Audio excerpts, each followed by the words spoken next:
the bird dogs, you'll be on a kneeling position. One arm will be on the floor. So the other hand, you'll elevate it up.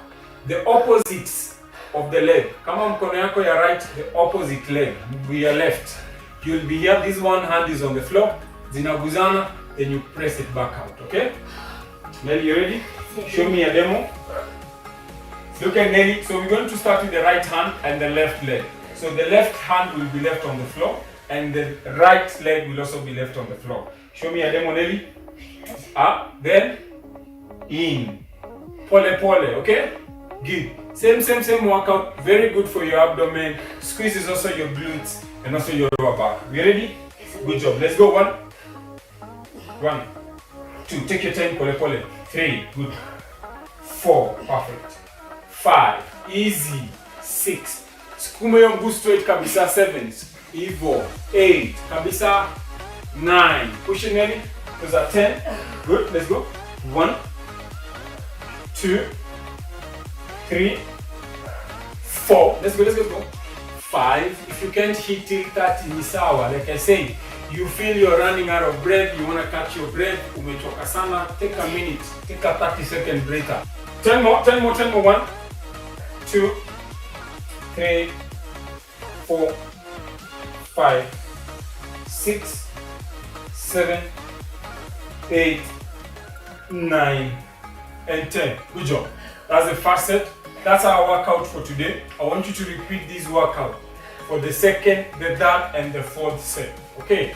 When you get enough time, maybe in the course of the day or even after this workout, ensure you get the workout back on Facebook and TV page. Download the workout, repeat the workout. Nelly, we're running up again.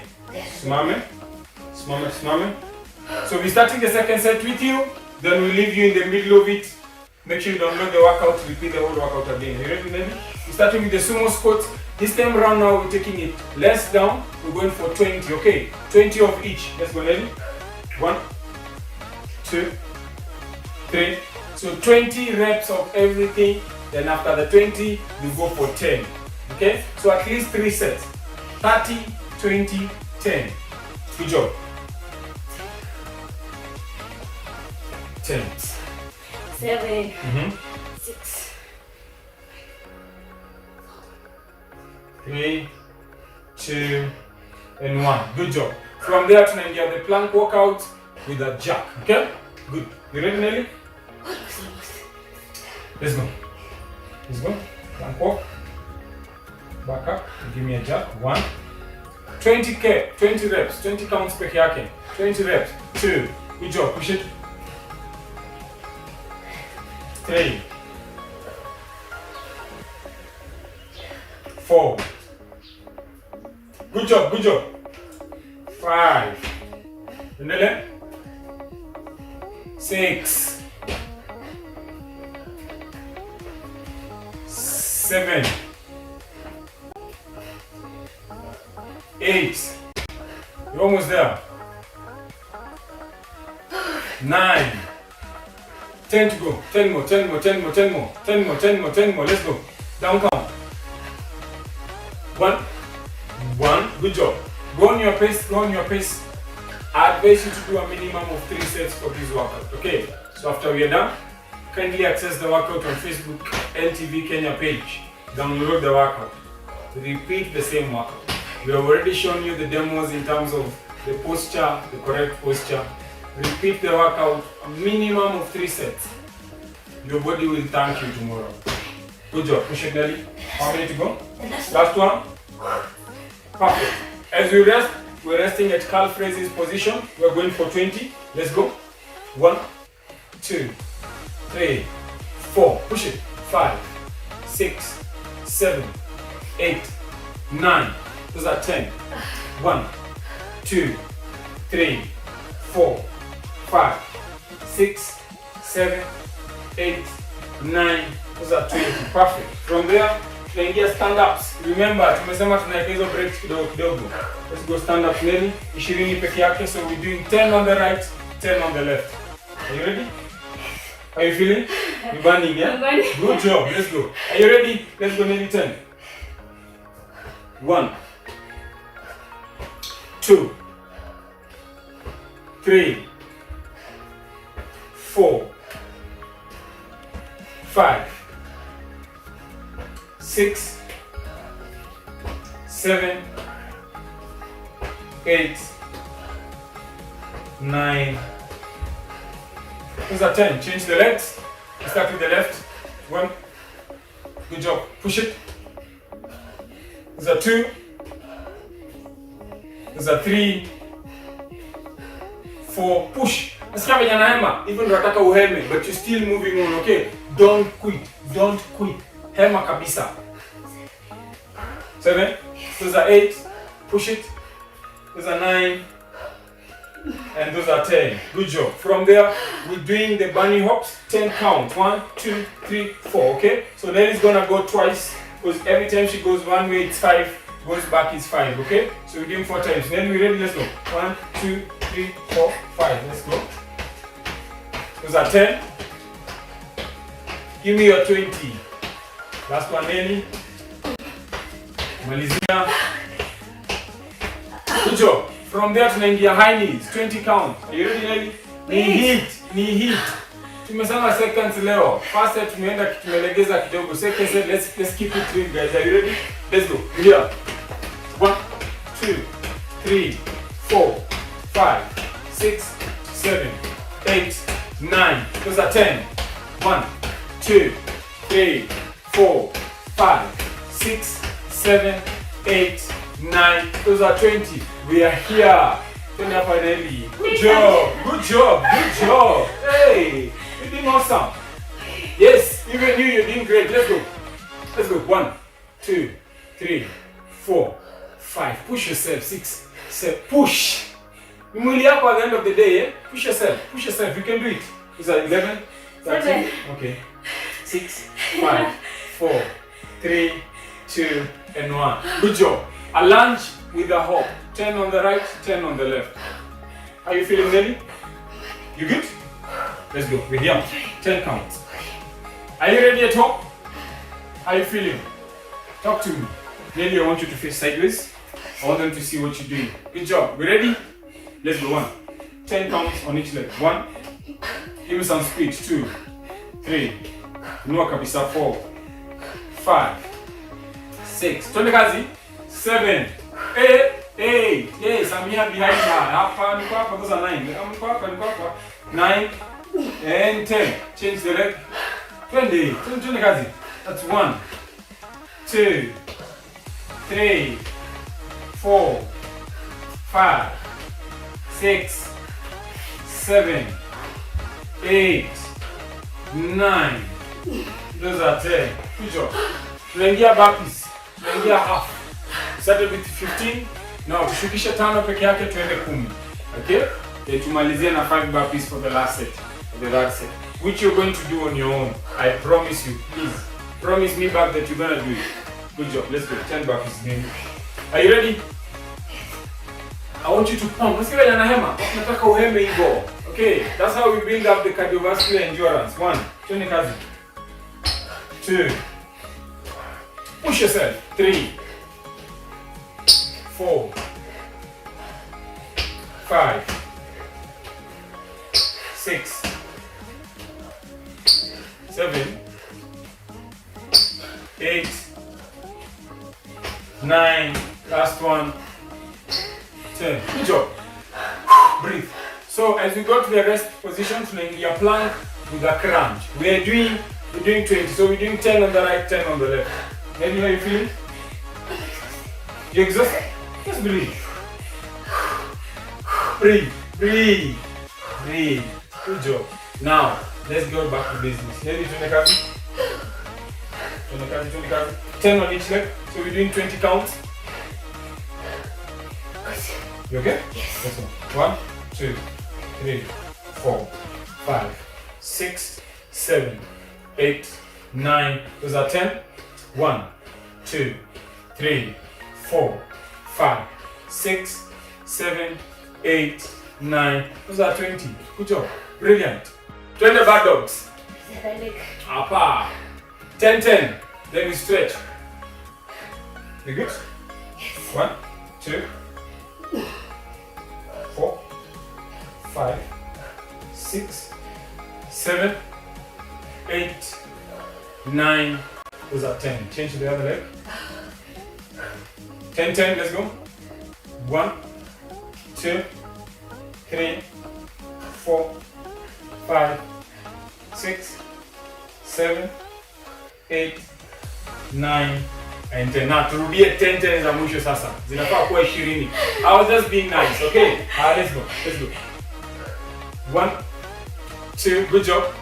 3, 4, 5, 6, 7, 8, 9 and 10. So we've got 20, so we balance the other leg 20. So for 10, 1, 2, 3, 4, 5, 6, 7, 8, 9, 10. Good job. Mama Nelly. So we're stretching up. Ensure you download this workout on NTV page. Ensure you do 3 sets. Okay, we have done 2 sets. We have done 30 reps, 20 reps. Ensure that set you do, and you do a minimum of 10 reps on each workout. We good, Nelly? Just give me a good stretch. Quick stretch, we call it a day. Or rather, we start our day. Okay? Get there. Same leg, kachini, touch your toes. Good stuff, breathe. Good, the other leg, same.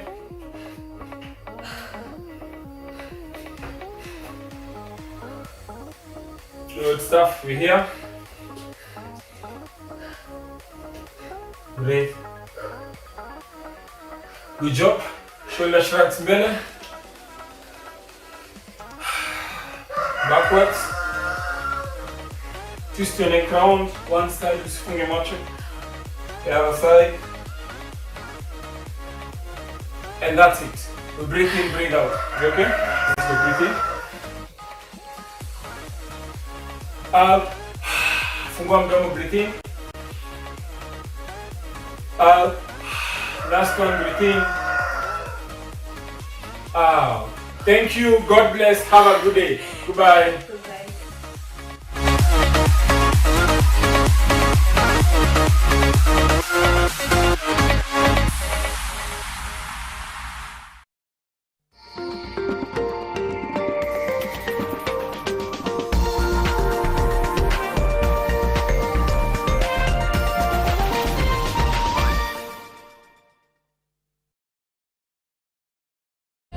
The 3 sides of Anna.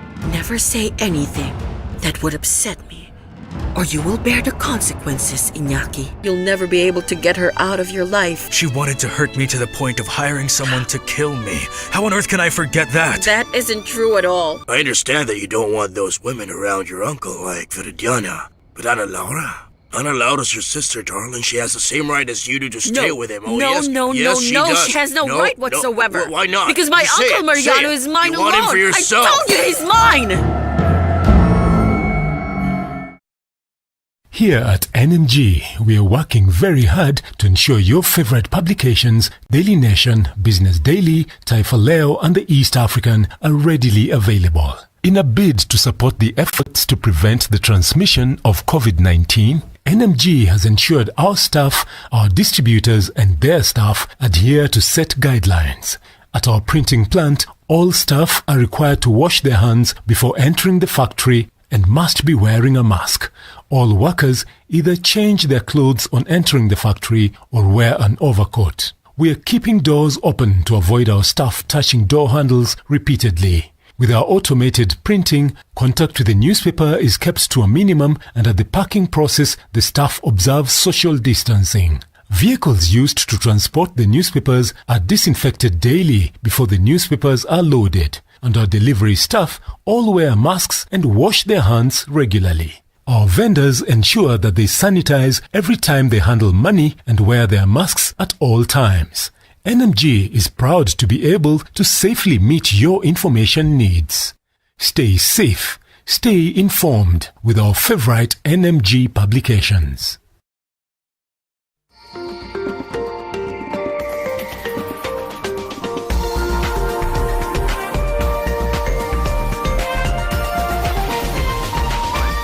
This is NTV.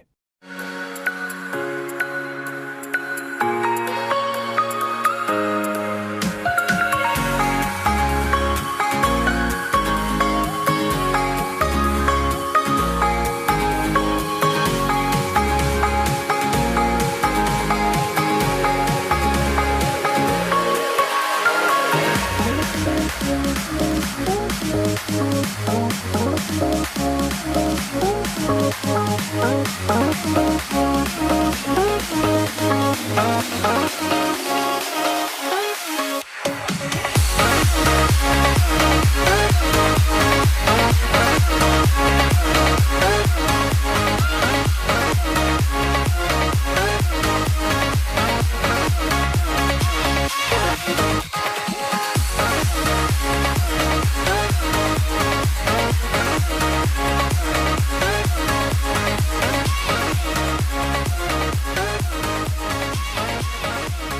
morning, East Africa, and thank you for joining us on Your World on this 23rd day of June. Now, today marks the International Widows' Day, a day set aside by the United Nations in 2010 to raise awareness of the violation of human rights that widows suffer in many countries following the death of their spouses.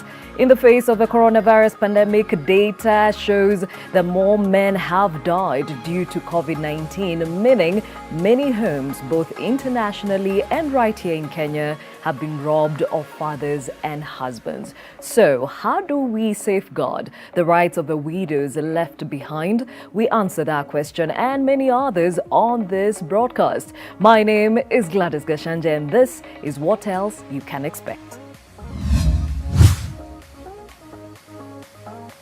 The government promises to establish a charitable trust fund that will cater for the welfare of the widows of fallen soldiers.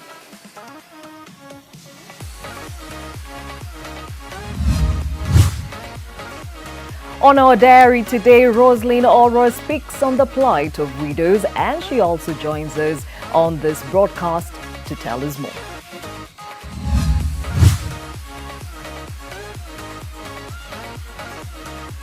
KDF widows have something to smile about after the Defense Council started a policy to cushion their families.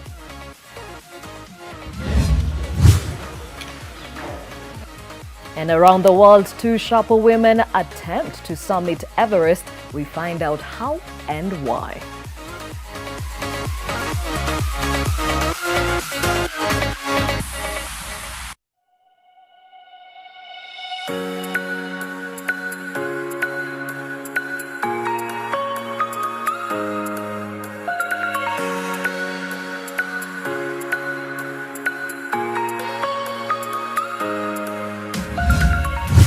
Thank you for joining us once again on this broadcast. As I had alluded earlier on, today is the International Widows' Day. And on this day, our question of the day to you is, how are we taking care of the widows amongst us, especially in the face of the coronavirus pandemic? Well, remember, you can talk to us, that hashtag New Normal, on any of our social media spaces. And of course, you can also call in or text in using that number at the bottom of your screen. For now, let's take a look at those numbers in as far as the effects of COVID-19 around the world. And so far, globally, that number stands at 9,188,362 people confirmed to have COVID-19.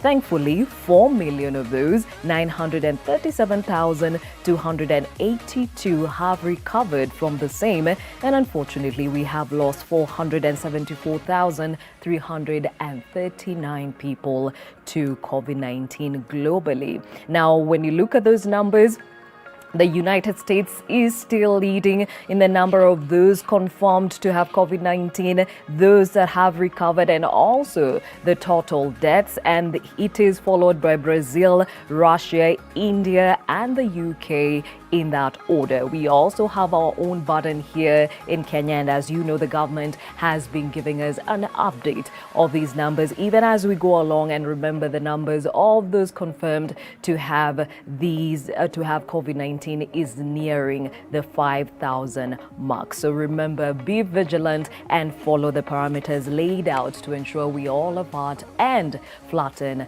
the COVID-19 curve. Now, a look at some of the stories that are headlining around the world and to do with the day that we are actually observing today.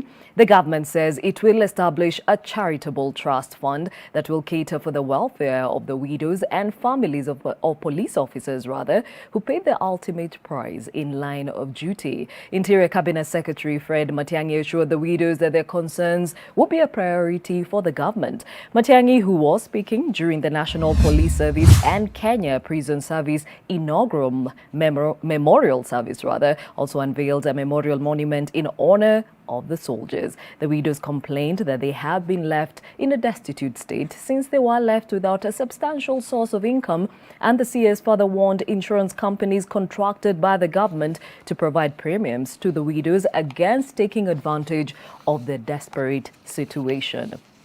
Now, the need for proper physical, financial, and mental well-being of the families was the main agenda. Alafu na wengine wamesema pesa ni kidogo walizopewa zimeisha, maana kabla hata tujaanza yani zile pesa kuja kufuatilia kupewa, watu wengine walikopa madeni, ilikuja Nairobi na kurudi, ni long process, inachukua kama miaka miwili ndio mtu alipwe. I know we've been doing something. We've been helping. I know we have frameworks and policies in place. But I have come here to tell you that we want to relook even that and start a system of addressing the families of our foreign police officers better than we have done in the past.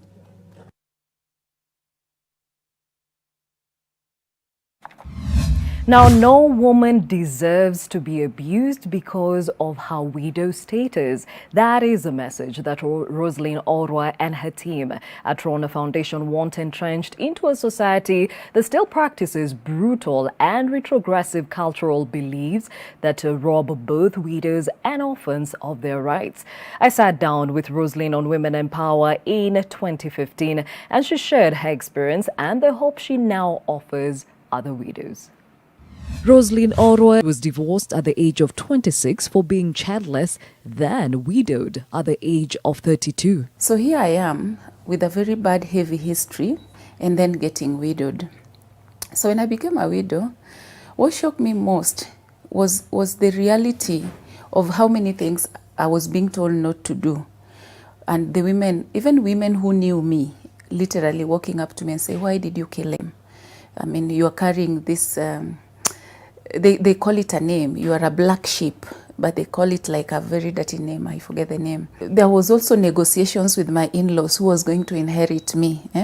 In fact, there was cleansing. Back in Nairobi, alone and grieving, she was able to meet other widows through her second-hand clothes business, and here they shared their experiences and offered each other support. This was the story of so many women who did not even have, at least I had an income, but these women, so I ended up giving most of my stock away, endo uze, ukipata utanilipa, kama utani sawa.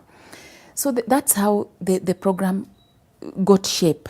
I would do medical camps, I would find widows with broken houses like what we have on the photo.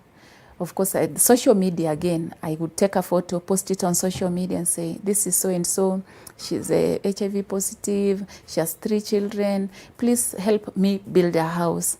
So through the network I created with Modern Widows Club and then the social media following, that's how I ended up building widow houses. Rosaline, a cervical cancer survivor, has through the advocacy program raised the profile of widows at the national level through a network of widows that is Sauti ya Wajane Kenya, which has a membership of over 2 million widows. Last year we petitioned Parliament and we managed to outlaw widow cleansing under Domestic Offences Bill. Even now with widow cleansing, even if we go to court now, we are working with Haki Mashinani, still, we will have to prove what is widow cleansing. So we need a full bill describing what is widow cleansing: eating human flesh, drinking concoction, sleeping with a dead body, shaving the hair. Nigeria passed a widowhood bill in 2001. Malawi is about to pass a full bill. Ghana amended their constitution in terms of disinheritance and put the word widow. In Kenya, nothing. All quiet. Well, Rosalina actually gives us an idea of the shoes that widows in this country face or walk in even as they go through life and survive to cater for the children that they're left behind with. Now, today, as I said, is an International Widows Day, and we take time to take stock of their welfare. And to help us have this conversation, Jessica Oluoch joins us in studio. She is the Senior Programs Officer at Carelin and also an advocate of the High Court. Thank you for joining us. We also are joined by Samson Orao, who is a Senior Programs Officer, Women and Governance Team, that is at FIDA. And we are also joined by Patricia Acero Ochieng, who is not only a widow, but also champions the rights of widows and those living with HIV. And as I mentioned, Rosaline Oroy is also joining us on this conversation. She is a widow and also the founder of Rona Foundation, and Bishop Kasuku Kalolo, who is part of the Luo Council of Elders, and he brings in wisdom in as far as culture and traditional beliefs are concerned. Now we shall be joined by also another member of this panel who will be joining us from Uganda. So looking forward to that. But before we get to it, let's start off with Jessica. This day is very, very important. Now, a day set aside to advocate for the rights of widows. Maybe you can tell us or describe the plight that widows face. Thank you so much, Gladys. We do work with an organization that is called the Kenya Legal and Ethical Issues Network. And our main focus is health-related human rights. So for us, when we look at widows and the rights of widows, we look at it from a rights perspective. So when it comes to rights, you find that there are usually intersectional issues that affect widows. For example, you can have a lady who has been widowed, then she's affected or infected with HIV, then she's a woman with disability, then that means that she has a layer of issues that are affecting her as an individual. So she's likely to face aspects of discrimination, and the first thing for us is always to sensitize the community as a whole, for them to be able to recognize the rights of widows, because widows are discriminated simply because of their status of being a widow. So we sensitize the communities, but we do also sensitize the widows for them to also be able to recognize their rights, for them to be able to claim their rights. One of our challenges has always been the aspect of culture, because you find that in most communities in Kenya, we do have cultures that are retrogressive, and therefore you find that when it comes to women's rights, it's something that people do shy about, and they feel that you need to have something that is additional in order for you to get a right. For example, if you're a widow, in certain communities, especially in the western parts of Kenya, they do expect that there has to be an association with a man. So for example, if you are widowed, with the widows that we work with especially, is that when you die, then expect you to go through certain customs and traditions. And if you refuse to go through these customs and traditions, then now the only option you have is either to leave, because they do have the belief that if you stay in their home, then a taboo will befall them. And for you to be able to stay there, then you have to go through these customs. But now you find that most of the customs and traditions that we have, even in the Kenyan context, some of them have been modernized, in that they do not actually practice the customs as they were, and they do not practice them for their intent. And that's why we do find it very important to have elders who are the custodians of culture, to be able to help us to interpret culture in their right sense, and also for them to be able to apply the law. Because at the end of the day, once we eliminate discrimination, then access to justice is very important, because most of the issues that widows face, always at the end, for them to be able to get the right, they have to get access to justice, whether it's formal justice or informal justice system. Okay, and even as we face this pandemic as the world, do you think this is something that is bound to exacerbate the situation that widows find themselves in? Yes, because I think from the statistics we are seeing that more men are dying more than widows. And then we've also seen so many stories of people being discriminated because of COVID. We have had similar instances when it comes to widows, especially once they're widowed and once somebody knows their HIV status. I think the story shared by Rona Foundation really resonates, because most people now believe that you have a role to play in the death of their husband.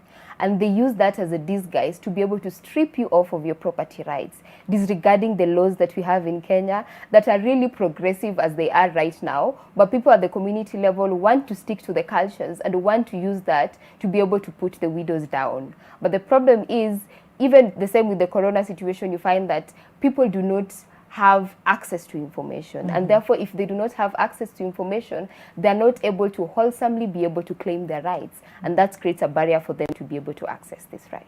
Okay, now Samson, you join us representing the Federation of Women Lawyers. Are you hearing reports of widows who've already come out to say we are having a hard time surviving this pandemic?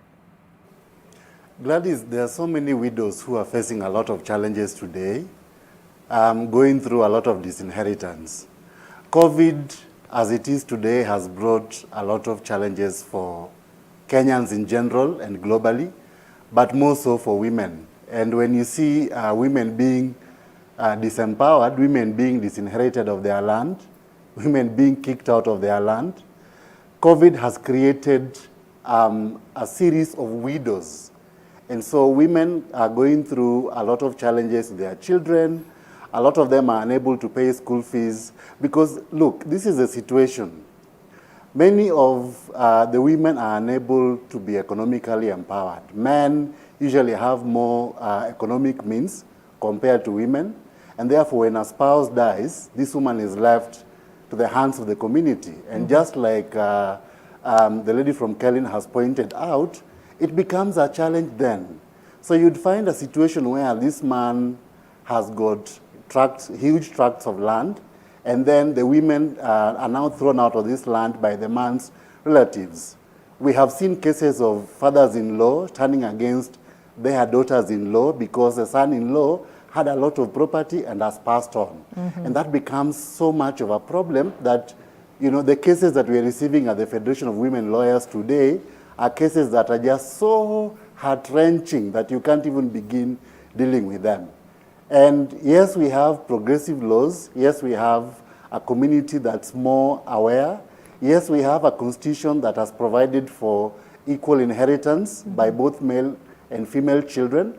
But I think as a country, we still have a long way to go if the statistics that we see at FEDA are anything to go by. Okay, and let's bring those that wear these shoes. And I'll start off with Rosaline. We had a sneak peek of your story, and you talked about being forced to undergo what you called widow cleansing. Please let us know what that is.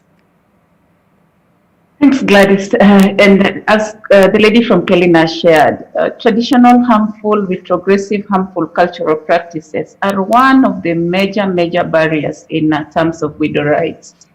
I was only 32 when I got widowed, and I remember the night, 4 nights after my husband had been buried, they brought in an Anyatiti playing man to, I thought, oh, they're entertaining us. But this was actually the cleanser. So it went on until later in the night. And so when I said, I'm so tired, it's been a long, weeks and weeks of arranging funeral. Why don't this get over?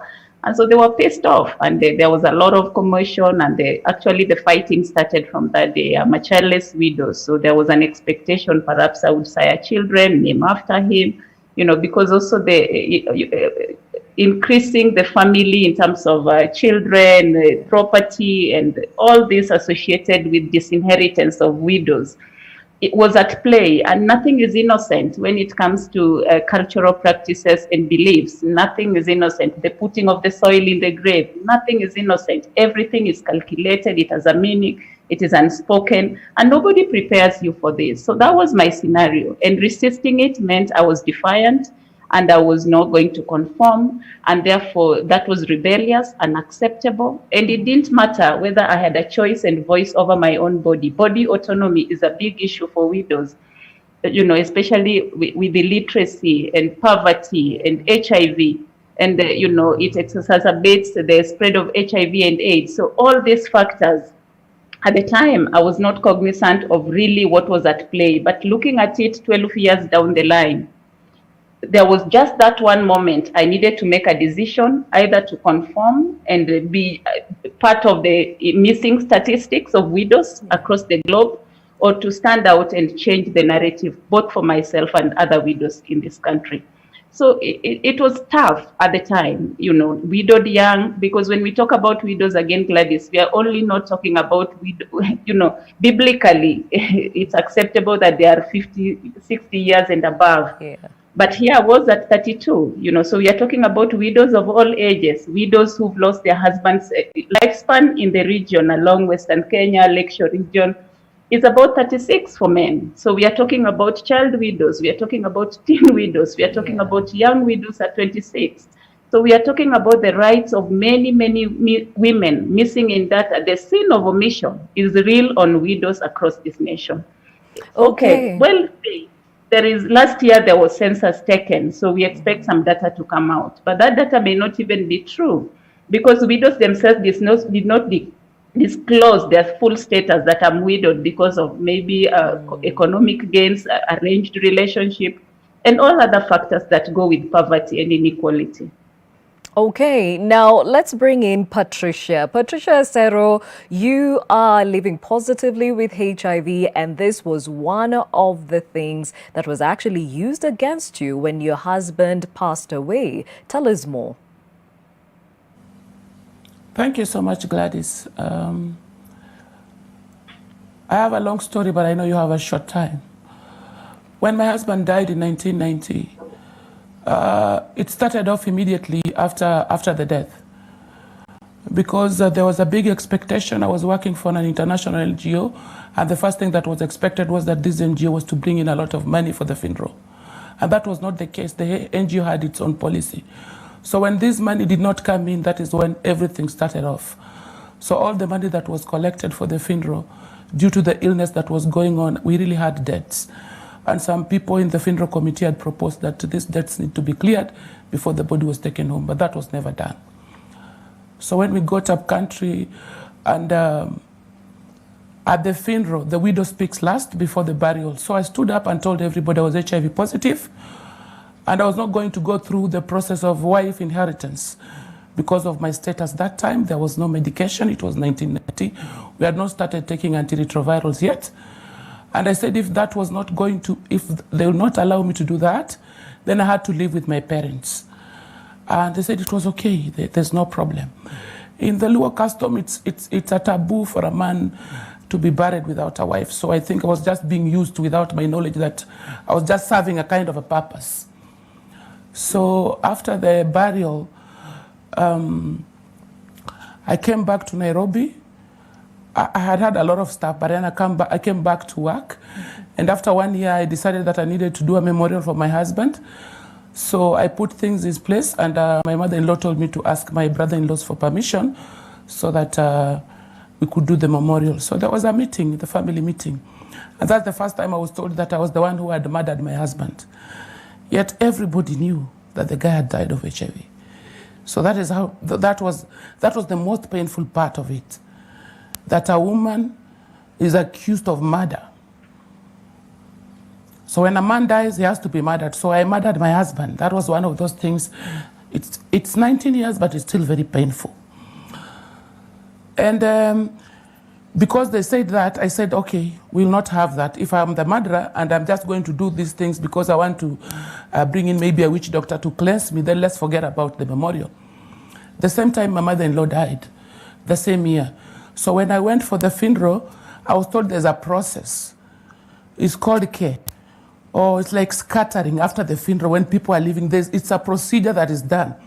And it seems like everything starts and ends up with sex. So after the burial, I was asked, who is there? Do you have a man who is going to help you in the process of care? And I said, which man? My husband died. I'm HIV positive. Which man are you asking me about? So it was a big thing. And the children who were sleeping in my house were told to get out because I was not going to participate in the ritual, and that would bring curses to the family. Mm-hmm. So my nephews and my niece were told to leave my house because now I'm not part of the family. And I was told to take my children and leave the home. So I left. I left after a few days after looking for money, so I had to leave the home because I could not participate in this care process. this scattering, because it's a procedure. After 4 days, it's the first son who leaves the house, then the second son, then the third. You are not living like it's like when you go out, you need to have this physical or sexual contact with somebody. So I didn't have anybody, so I was kicked out, so I left. And the pain of being told as a murderer was there. So at that time, I was not thinking issues land, because I had a job, I was working. And come 1997, during the post-election violence, things were very bad in Nairobi. So I took my children, I was living with my sister, I took everything I had in my house and took them up country. My house was small, so I just rented a house in a shopping center just close to home, so that I was thinking of extending my house. Just a few weeks later, my sister called and said, you know what, they're demolishing your house. I said, what? In the Luo custom, when a woman's house is demolished, that's a divorce. This woman is being divorced. So I really felt pain. It was like my husband had died all over again. I called my brother-in-law and said, you know what, Dad is demolishing my house. I don't know what the problem is. And he said, no, that can't happen. So they called home and it was confirmed that they had demolished the house. And the reason behind that was that I was being disinherited. I was being kicked out of that family, because culturally I knew, my parents knew, that when a Luo woman's house has been demolished, whether they've removed the door or the window, you are being disinherited. Mm-hmm. So that is how I was disinherited in 1997, and it was very painful. Mm-hmm. I stepped aside for some time. As much as I knew the law, as much as I'm empowered, I had to step aside and think very clearly. You know what happened in 1997? People are being burned in houses.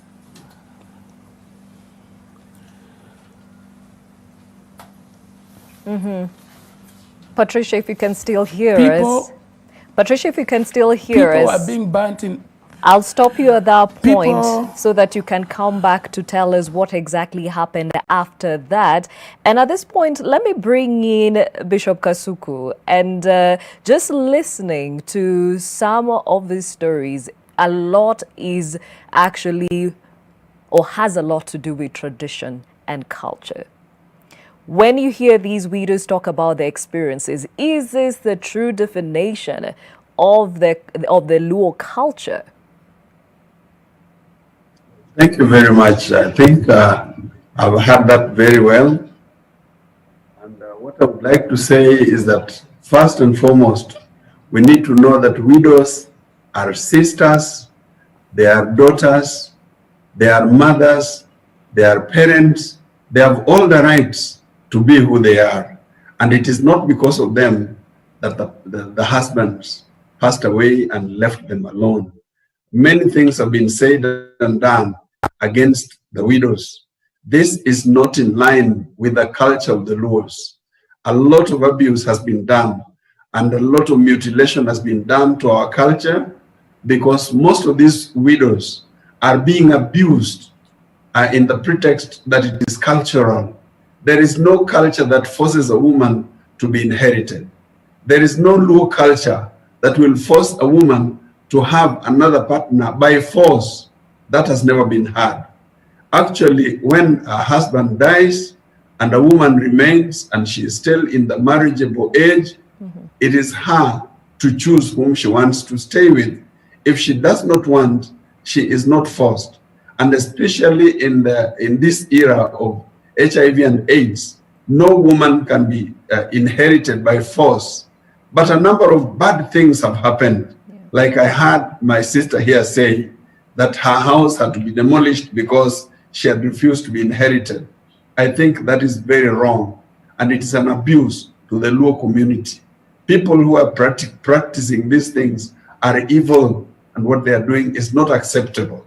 The woman has all the rights to attend, to take care of her children, to take care of her family, to take care of everything else that remains. She has even property of the late husband to take care of. And she is the next of kin, and nobody should step around.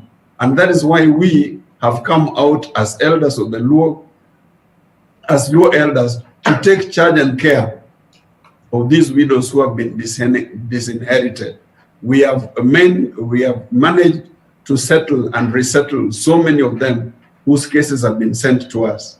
And I would wish that this lady who has a problem comes around so that we help her. We have all the solutions to these things. We have done it over 300 widows have been settled and helped through our Council of Elders. And it is unfortunate. These things that we say are cultures of the Luos are not our culture. They are borrowed, they are evil, they are intended to take away the property from these widows. After the death of their husbands, the men who are hungry for money, who are hungry for wealth, will want to take advantage of these women, take their land, take their property, take whatever has been left around by their late husbands. And we don't accept this at any rate. Even the Constitution does not accept it. And human rights do not accept this. That is the much that I want to say. Yes. That the culture of the Luos is that when a woman dies, it is accepted that she can take another marriage. Another marriage she can take willingly and willfully, not forced. And if that happens, it is a ceremony and people are very happy about it. But in the case where people's houses are demolished, where children are sent away, where a woman is sent away because people allege that she's the one who caused the death of her husband, it is unacceptable, it is ungodly, and we condemn it very, very highly. Now, Bishop, will come back to you so that you can explain to us how it is that you do the reconciliation for such widows and orphans in society. And I'll come back to you, Jessica. I mean, somebody could be listening to this and wondering, does this only happen in the western part of the region? From your experience across the country, what is the experience? I think from our experience, way back in... we have had partnership with the judiciary, and the judiciary works on a countrywide basis. So we realize that when it comes to disinheritance, people take away the property without any regard to the woman, right? And people actually do not recognize that this is actually an offense, and it's a criminal offense. That is actually the aspect of intermeddling. So if somebody dies, then you're supposed to be able to get access to the property through courts. So for us, we have always found it very important to be able to have partnerships with the people who are the duty bearers. So last year we had a partnership with the judiciary for us to be able to highlight the kind of processes that happen within the courts for the widows to be able to access their rights, and that is with regard to the process of succession. So we developed informative, educative materials for people to be able to understand the succession process. And since then, we have realized that there's so many widows from all over the country who are not able to access their property, or the property that they have is still in the name of the deceased. And that's why we have so many cases of women being disinherited, the grabbing of property. And I think for a very long time, we've had so many cases in the western parts of Kenya because that is the area where we're working in. But then after that, we've had cases in Central, and we've had cases even in Nairobi, we've had cases in Nakuru, and in so many areas. And then you realize that this is the story all over the country. Yes. Women are being disinherited, nobody's doing anything about it, they're having disregard to the law, and they're not even allowing these women to be able to have the right to dignity at the same time. So it's a countrywide problem, and there's need for us to be able to have a wholesome solution to it with working with the duty bearers. Okay, now Samson, how does it look like beyond the western part of this country from the lenses of FIDO? It's more or less like what Jessica has said. We have seen cases of some areas like in Rift Valley, where before somebody would pick up a rungu, you know, you take your son and you pick up a rungu and throw that rungu as far as that rungu will land, and then your son inherits that land. And so when this son now comes and passes on, it becomes a challenge then where these women are disinherited and they are unable to, you know, take use of this land. That becomes very problematic. We have also seen instances where this woman has been tilling this land for 20 years with her children, and then all of a sudden, families come up, brothers-in-law come up, strangers come up. Sometimes even the land is sold without the widow being aware that that land has been sold. And so one moment you see people moving in with fences, you know, with ballast and construction materials, and armed gangs of youth and evicting this widow from there. So we've seen these cases of widows being disinherited from all over the country. FIDA has put up various mechanisms working with duty bearers.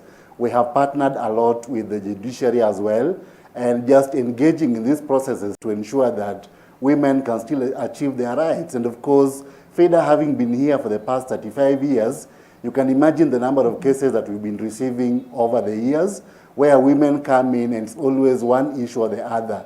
I was beaten up and chased out of the home. You know, my late husband's brother sold the land without me being aware, and these issues just become very problematic. Okay, now, Rosalind, I'll come back to you. It sounds like a lack of information or just general awareness of the rights of widows is the first place we need to shed light on. In your case, what did you have to do to get what was due to you back? Gladys, even just listening to the whole conversation, you can see the discrepancies, you can see the gaps. In my case at that time, first of all, I was when your husband dies, fear grips in, shame, guilt, accusations, all this, and you're dealing with loss and grief, you're dealing with trauma. So it's a bad time to actually take a woman through that whole process. Where will you live? What will you protect? What will you lose? Who is stigmatizing you? Who will cleanse you? Who will inherit you? Actually, cleansing is the first part. Wife inheritance comes later when you've been cleansed of the omen of death. So I was caught up. My pillar at that time was my mother, who had been widowed and who had stood against the practice. But if I did not have my mother, I perhaps wouldn't have survived it. And my father-in-law is a pastor, also came in handy and said, you have a right to make a choice if you want to, you know, how you want to live, what you want to do, and whatever property you had. And I had to still make some losses in between. I actually lost a prime piece of land in that whole process. So looking at all that, and maybe in my case, I had a support system. A lot of the widows that we work with in Siaya County don't even have a support system. Even the families, their birth families, are also pushing for these practices to happen. And I love what the bishop there has said, that they condemn. But I'm one of those people who believe the Luo Council of Elders, I'm sure even the Ncheke, they don't have an office. They don't have a place where you go to petition and put your case on the table. So we cannot be all, looking for them when cases come up. And cases are here every single day of our lives. So how about just having a law to outlaw these harmful cultural practices, to give these women their right and dignity? What stops a law from, we are to outlaw the FGM? What stops outlawing widowhood cultural practices? I see no reason. But it starts with change of attitude. It starts with increased awareness, and it starts with people knowing more about it. It starts with the church taking the conversation to till death do us part. When you get married, do you know what will happen when death do you part? So it's more about educating, creating awareness, and increasing and enlarging spaces where such conversations can take place. Okay, now Patricia, you said you knew your rights, but at that point you were not strong enough to pursue what was owed to you. Did that eventually happen? I need to clarify a few facts. When this issue of widow experience really takes me far off. My husband died in 2000, and my house was demolished in 2007 during the post-election violence. So I took off and bought myself land in Migori because I'm married in Homa Bay.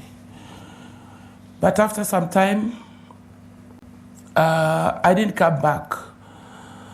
And the reason I came back is also some people also attacked me where I was in Migori and also burnt my house down when I had gone to train some people on HIV in Bungoma. So my place was also burnt down. When you are a widow and you are a woman and you even buy land, you can also lose it. I didn't lose the land in Migori, but I lost my property and my house in Migori. So I came back. There was a funeral at home and I came back. And after the funeral, one of our uncles had died. So I spoke to my father-in-law and my brother-in-laws were in. So I said, as a wife and a widow of that home, my father-in-law had no right to disinherit me because he's not my husband. Unless my husband comes back from the death and sends me away, I was not leaving. I wanted a place to build myself a house, to take care of my husband's grave, and to stay where he left me because I'm not leaving. So the issue of the murdering my husband came back again, and I defended myself strongly because I had healed a bit. And I had also gone under intensive training by Kelin, and I was also now strong for myself. Even when you are strong, at times you need a shoulder to lean on, and that is where Kelin comes in, and the other champions as well. So I defended myself, and I was told to wait. So I was in the home for the whole day, and I was told in the evening, yes, we can give you somewhere to construct a house. So later on, I was told where I could construct. It's about a piece of like 50 by 100. I said, it's okay. But because at this period now I was not working, I've not been working for some years because I was very sick for some time, and I lost my contract where I was working with the NGO. But my husband, my father-in-law passed on, and now the grandchildren, one of the grandchildren brought in money, and they constructed me a house, a two-roomed house. So now I'm back in the home. And because those young children who are there are now even grown, my kids are also big, but I only have that portion where I'm living. I don't have a place to dig or a shamba where I can get products, but at least I'm there now. Okay. I'm back in the home, and I have a house. Okay, at least it ended well for you, albeit later on in the process. And Bishop Kalolo, at this point, land and inheritance is such a huge issue here. From the Luo Council of Elders' point of view, how is it that what do you do to ensure that these widows actually get what is owed to them?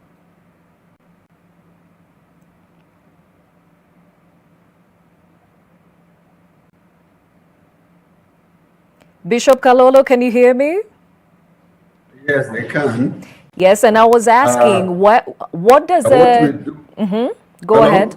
Go ahead. Yes, what we do as Luo Council of Elders is to give direction and guidance. And the law is very clear. Article 159 2C talks to us about the rights of the elders to sort out issues. And where there are problems, where there are disputes, we always come in and assist. For this lady and others may be suffering because they do not know that there is an avenue through which they can get help. And I want to also say that when you look at the law, Constitution, Article 60 talks about land and equitable access, security of land, rights. For all widows, they have got that security. And it is important that they contact the right people. We have done mediation in very many cases such as this, where an abuse has been done. And we have seen that a lot of solutions have been done. So I would like to say that almost in every area, we have got members of the Luo Council of Elders who can assist and help our widows so that they don't get astray and suffer. It is unacceptable. We have the Constitution on our side. We have our culture also on our side. We also have the Bible, which is assisting us in very many ways. So a woman has all the rights to really take charge and care of what is left behind from a husband. Now, Bishop, let me ask, on behalf of Roslyn, she asked a question that the Luo Council of Elders, the jury checkers of Meru County, they don't necessarily have an office you can walk into. So if a widow has something they'd like to share with the council, how do they reach you? Oh, they can reach us through our contacts. We have got our telephone numbers, and all the times we have had them contacting us. Where can we get these numbers? Physical offices as such, but we have got Council of Elders, which sits periodically and everywhere. All our districts, we have got Council of Elders, and we can also be contacted through our organization. If anybody calls upon our Luo Council, they will always find access to us. So are you saying, do you have like a website? I mean, how do we get these numbers you talk about? Oh, the numbers. You can get my number, and you can also get, through my number, I can access, I can direct that woman or that fellow, that widow, to the right elder in her place. And we have done that in the past very, very successfully. Okay, thank you, Bishop. Now back to you, Jessica. I think we've talked about the rights, and especially when it comes to the right to land, right to property, right to inheritance. In 2013, we actually, as a country, signed off the Matrimonial Property Act. 2013, many years later, women are still struggling. What is a gap? I think, as I said initially, that we have had a very progressive constitution that recognizes the equality between men and women. And it's the constitution that mandated the enactment of other laws, the Matrimonial Property Act, the Marriage Act, to be able to align to the Constitution of Kenya 2010. But there are so many factors that come into play. For example, when it comes to matrimonial property, it's supposed to govern the property that you have within the marriage, right? Yes. So it says that both parties to a marriage are equal before the marriage, during the marriage, and after the marriage. But we've had so many cases in court where we are having aspects of distribution of property. So this is before widowhood. When we are having cases of divorce, separation, then we have aspect of distribution of property. And the question has always been, what the aspect of contribution, what role does that have to play within a marriage? Because last year we had this conversation the entire last year and the year before, where when it comes to contribution, what amounts to contribution? And when you talk about contribution relating to women, then what factors need to be put into consideration? Because there's that general perception that when you are in a marriage, you know that women have other roles to play. For example, childbirth, they will be taking care of the family. And sometimes you have families that opt for the woman to be able to stay at home. So when it comes to divorce, then you find that this woman is disadvantaged, because when they ask you about contribution, according to the law as it is, the Matrimonial Property Act, then there is the aspect for you to be able to prove contribution. How you are able to prove contribution is by bank statements, money that you send, title deed, the land that you bought, the sale agreements that you have with people, and you find that women cannot be able to produce that because they have been playing more of a supportive role. And therefore, this is a question where we say, then what is this equality within the marriage, during the marriage, and after the marriage? And if that is what is outlined in the Constitution, and when it comes to practice, when it comes to matrimonial property, then you expect women to be contributing, and for them to be able to prove this contribution, then it becomes some sort of a thin line, because women remain disadvantaged. And that has always been a question with regard to the constitutionality of that section.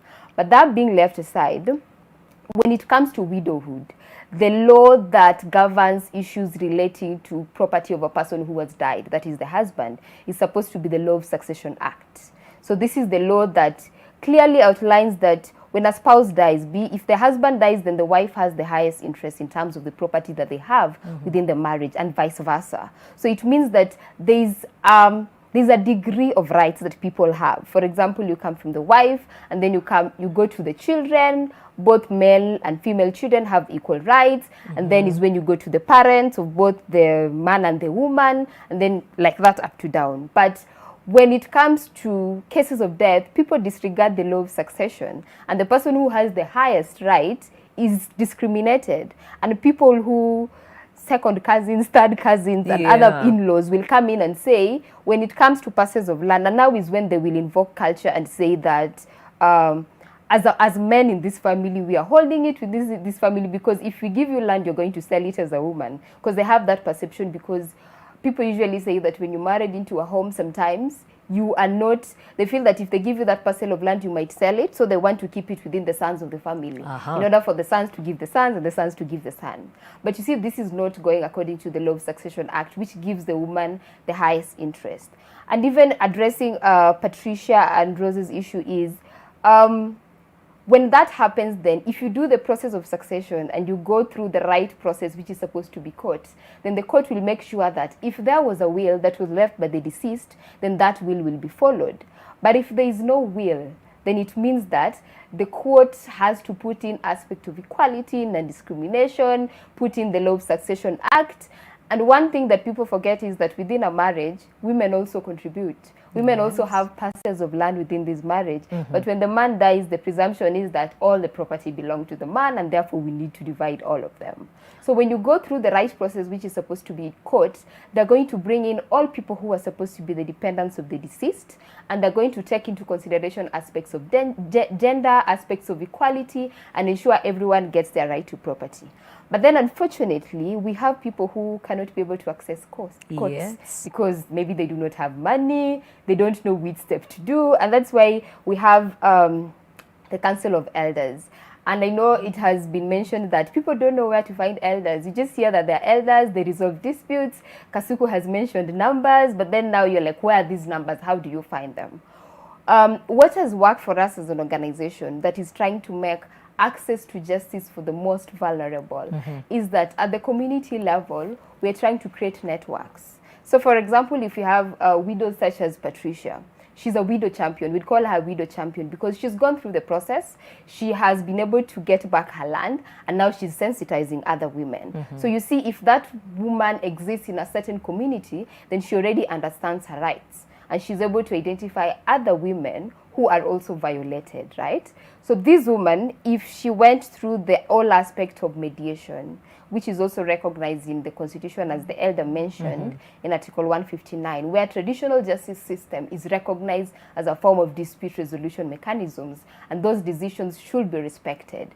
So when we have cases at the community level, how it works for us is, for us, we have the widow champions who identify the widows, and then they refer them to the elders within that specific sub-county. So we work within sub-counties. So we have widow champions, and then we have the elders within that sub-counties. And then the elders who usually resolve these cases are the elders from the matrimonial home where you were married, because that is where the property is. And how they do it is they hear your end of the story, they have conversations with you, they hear your in-laws or whoever it is that has taken the property from you, they hear their end of the story, and then they have a common meeting where everyone speaks out their story, says why they have a right to this property. In these modern times, you're allowed to produce title deeds, you're allowed to produce such certificate, whatever document you feel is necessary. But the good thing about the elders is the ones that we work with have been trained on both the law and the culture. So they already have the culture, but they do understand the law that women also have a right to property, and they document their cases. And we do have compendium of cases where we say, this number of cases have been resolved, and these were the issues, these were the facts, in order for us to be able to understand what are the kind of cases that are resolved by the elders. And lastly, there is that aspect of that was mentioned with regard to traditional justice system. There is no formula, elders just do it informally. I know the judiciary is in the process of developing an alternative justice system policy that is supposed now to be able to guide this process. If elders are supposed to sit, how are they supposed to sit? And how are their decisions supposed to be recognized? Because sometimes we have decisions and then people go back on them and there's nothing you can do. So we are in the process of making sure that we do have a policy that respects and recognizes the decisions that have been made by the elders. Okay, so clearly something comprehensive to ensure we safeguard the rights of widows. And across the borders, widows also face similar challenges, but they look to empowering themselves. So for generations, climbing has been firmly the realm of men among the legendary Sherpas of Nepal. Traditional dictating women care for the home while the husbands conquer the Himalayan peaks. But that convention is being challenged by two Sherpa women attempting to summit Everest and force a rethink about the role of widows in their conservative community after their husbands died on the world's highest mountain.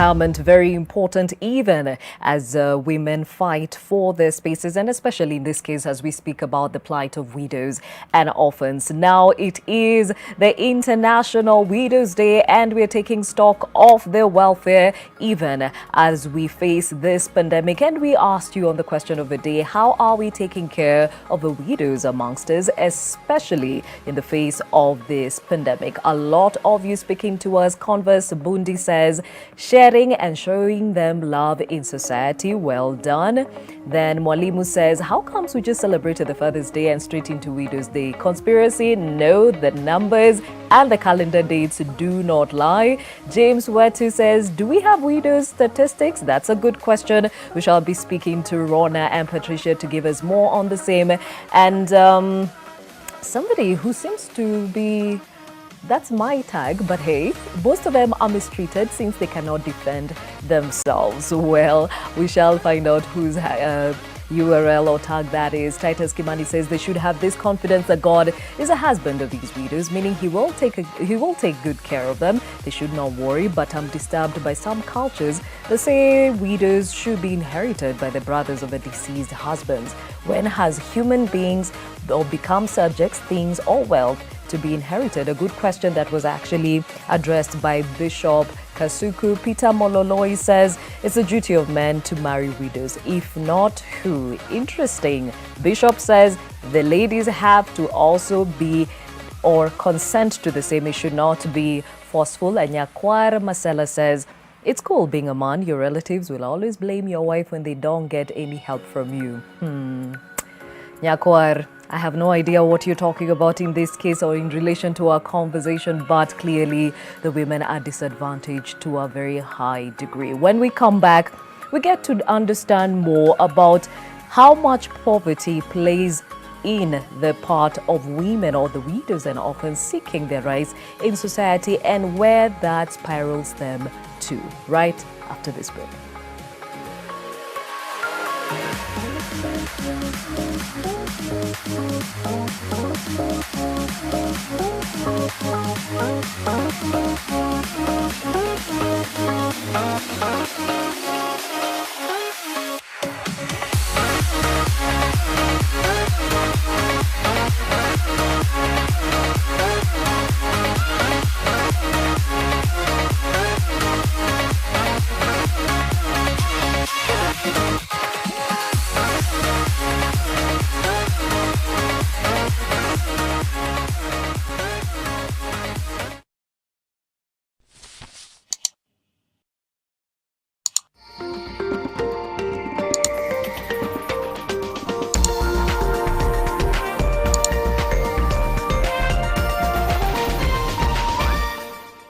This is Fact Finder from the BBC.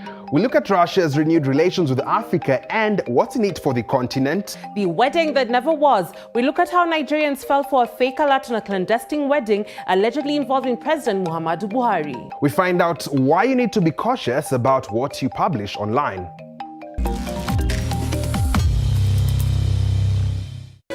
As we navigate the new normal, we hope that this note finds you and your family safe. We are indeed living in an increasingly challenging time, a time of disruption, a disruption that has brought grief to some, financial difficulties to so many of us, and enormous changes to life as we know it. Now, though self-isolation may at times be hard, many people are discovering that it presents an opportunity for all of us to slow down, to pause, and reflect. Better days will return. Stay home and stay safe. They're meeting each other's families. Look at this! Wow! Ooh, a porch swing! I know what I'm doing this weekend. Yeah. Whoa. Learning about their kids. Mommy, I want some milk. Come here. We'll give you a little something. Your son is so cute. How old is he? 48 months. That's 4. Yeah. And showing them how it's done. That's it. No more video games. No more cell phones from now on. Stay outside and play. What are we supposed to do? You see a rope in a lake and that doesn't make you want to go nuts? Class is in session. Go, baby. Whee! Too high. This was a mistake. Let go. I can't let go.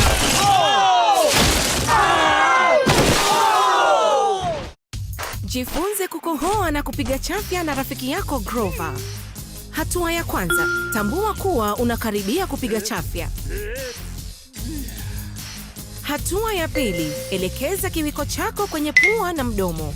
Hatua ya tatu, Gesundheit. 1, 2, 3.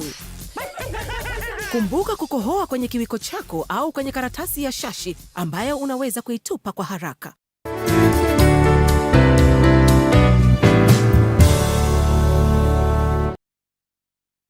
We want you to relax and feel safe in your own home, at the office, in a restaurant, at the salon, or any public space that you visit. Ace Cleaning products are a sure way of feeling safe and secure in your home.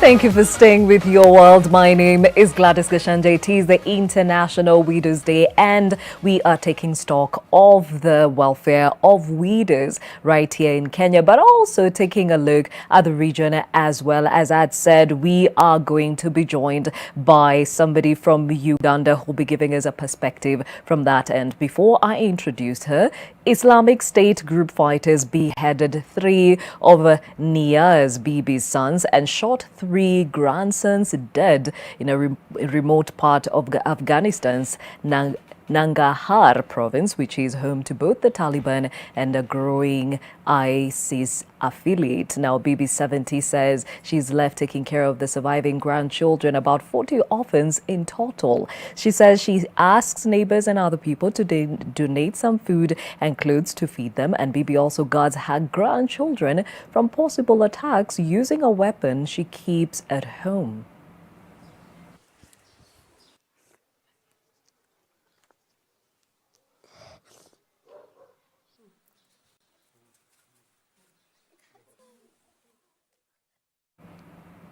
Well, you can see this is a challenge for many widows across the board, and that's why we are trying to understand what their plight is and exactly what are the challenges they face on a daily. Now, I am still joined by Jessica Olwoj, who is a Senior Programs Officer at Kelin, Samson Orao, Senior Programs Officer, Women and Governance Team at FIDA. We have Patricia Asero Cheng, who is a widow and also the champion or champions the rights of widows and those living with HIV, Rosaline Ora, who is also a widow, but also the founder of Rona Foundation, and Bishop Kasuku Kalolo, who is part of the Luo Council of Elders. And we are also joined by Ruth Mwagalwa, who is the head of the Association of Widows in Uganda. She joins us now on phone. And now, Ruth, we would like to hear the experiences in Uganda. What was your experience when you were widowed?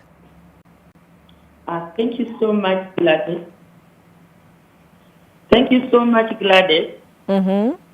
My name is Pastor Ruth Mwagalwa. I became a widow in 1991 when I was 31 years old. So I was still young. And when I lost my husband, I entered into another world because everything changed around. I became a rejected woman in the society, and I became nothing at all because the last born was 3.5 years old. So I was nowhere to go because they grabbed all the properties of my late husband, and I remained with nothing. So the experience I have from 1991, the way how the widow treated in this nation, the way how they are putting down, they don't have a voice, They cannot raise their voice. They cannot do anything good. And it was really hard to me, even to believe that I will live up to this time if it was not God. Because when the man dies, you know, they just left you to die too, because they think you are nothing, you not do anything. So that's what I passed through from 1991 when I became a widow. But what I can say, that it was God who stood with me so that I could not kill myself, because some widows, they commit suicide because of rejection, because of abandoned, because of left without anything. And but I stood up to this time. And the God of the universe, he gave me this ministry, which is called Widows Intercessors Ministry. And I became a voice to the widows to go around the nation, just encouraging them not to think that it is the end of the world, not to kill themselves, just to become a mother, and also to believe in themselves, and also to stand and see, yes, I am a widow, the husband has died, but I'm still alive. They have never buried me with him. So I can do something. I can change my situation. I can stand with my children. Because most of the widows in this nation, they are suffering beyond. Because when even those who were left with properties, they don't have the properties now. Because when a man dies, they cannot inherit the property. You know, they don't have anything. Now, Ruth, are there laws enshrined in that country that actually safeguard the rights of widows? Yes, we have the law, we have the right.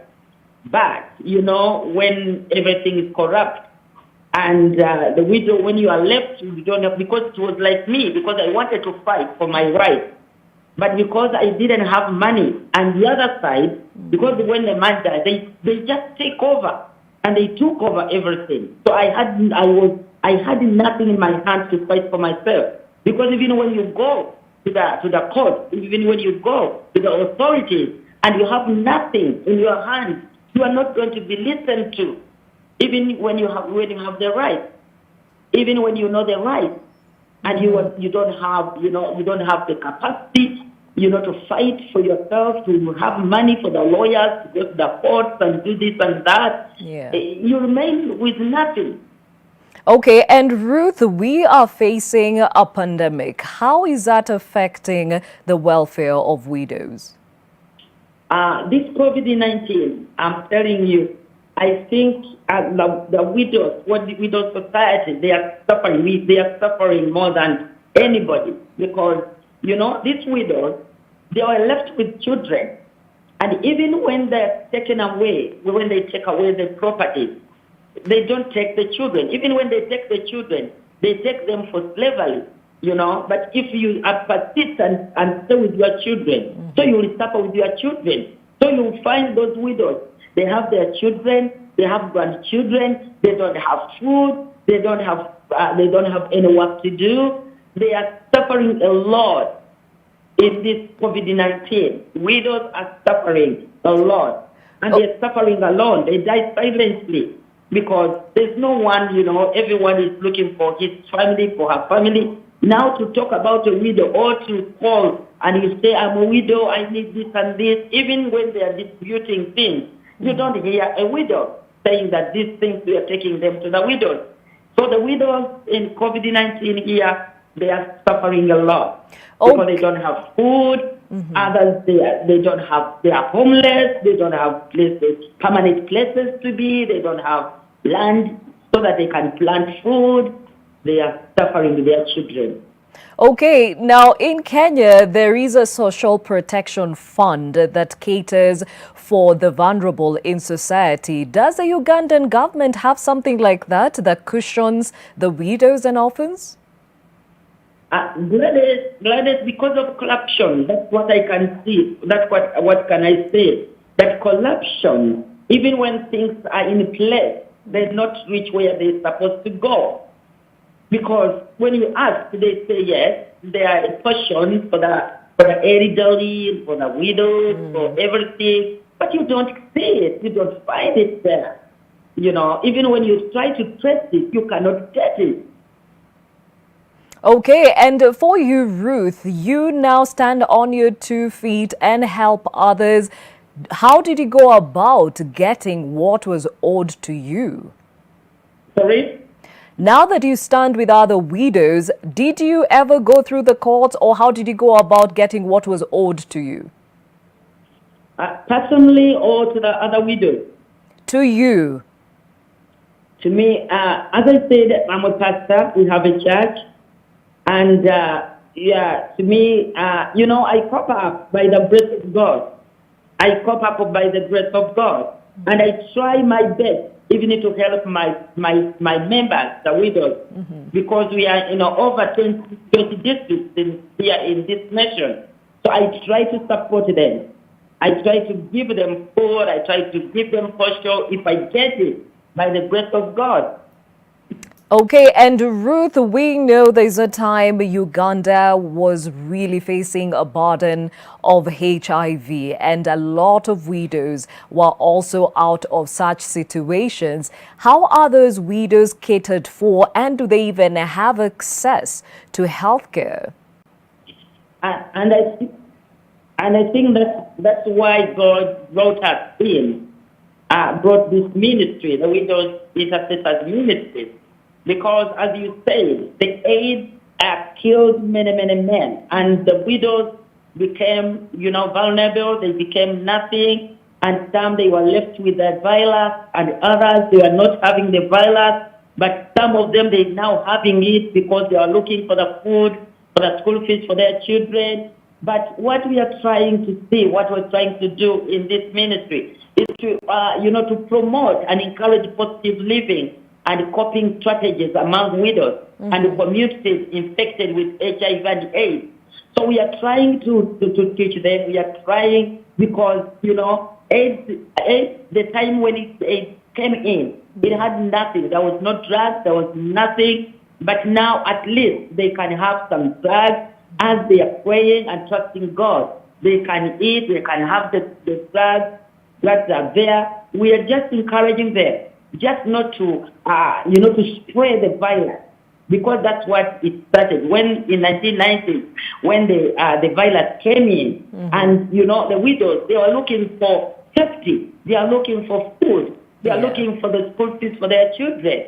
So they used to hide it and say, no, I don't have it, or my husband didn't die of it, and so that he can get food to eat.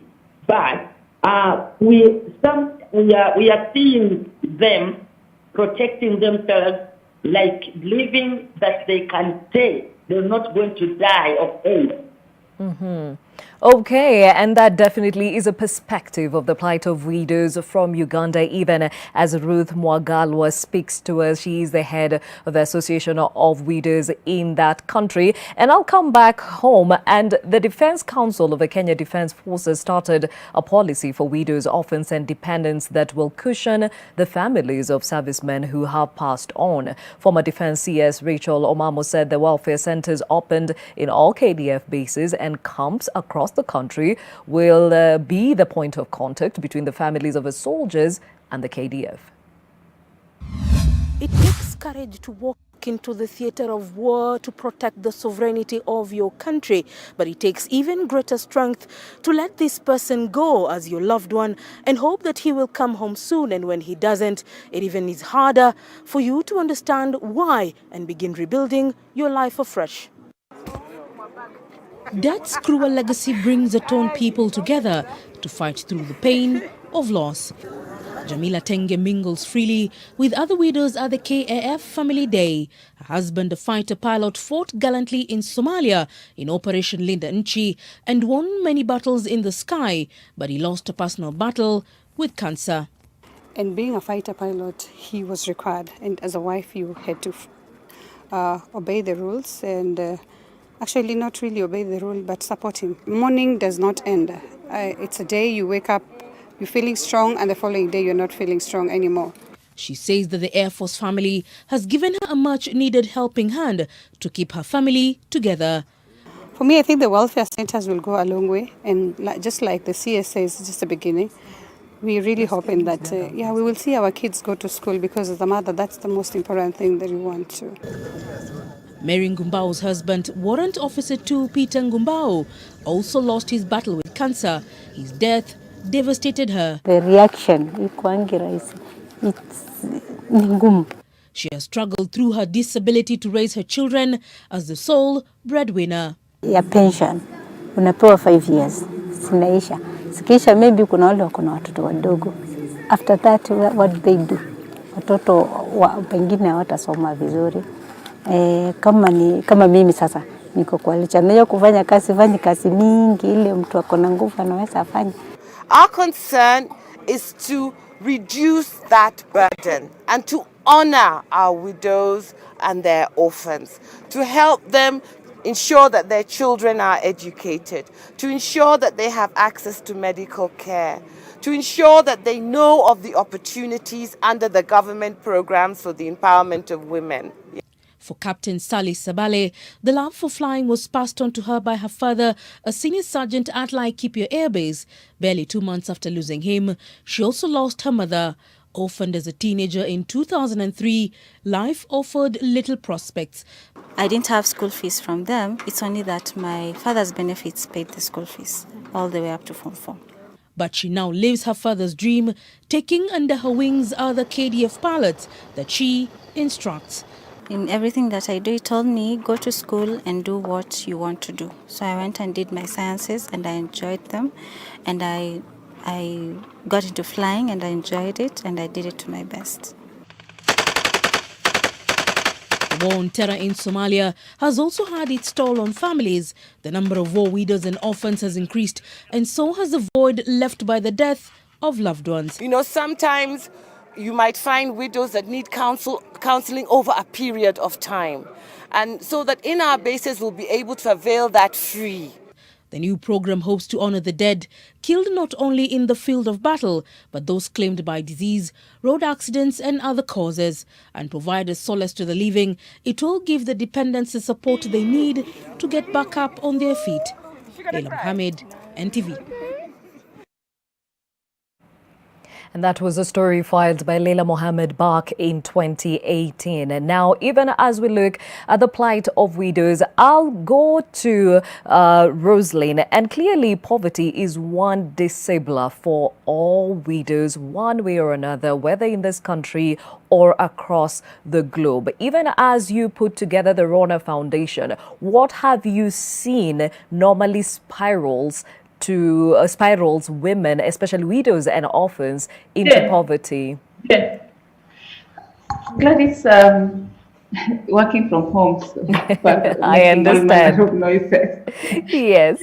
What I've seen over the years is, first of all, the different forms of inequalities that widows across the country go through. And all of it is contextualized along the tribal lines, along the cultural practices, especially now what we've done at Rona Foundation is we've also categorized widows, both urban widows, rural widows, and our focus more is on rural widows because that is where the real need is. Illiteracy, patriarchy, polygamy, the practices, and just the HIV pandemic. You know, in where I work in Bondo, in Siaya, communities there are no husbands. You know, so it's these practices are commercialized by people who've come in and seen the window in the space of cleansing and inheritance. So it's all commercialized. So categorizing the widows by what they go through, their economic empowerment, ability, literacy levels is also something that needs to be, because education for a literate widow and education for an illiterate woman is very different. So even as we look at the law of succession, many of them can't access it. Justice is expensive. So over time, I'm awakened to the fact that now we have new COVID widows. We looked at last week, there was the burial of one musician in Kisumu.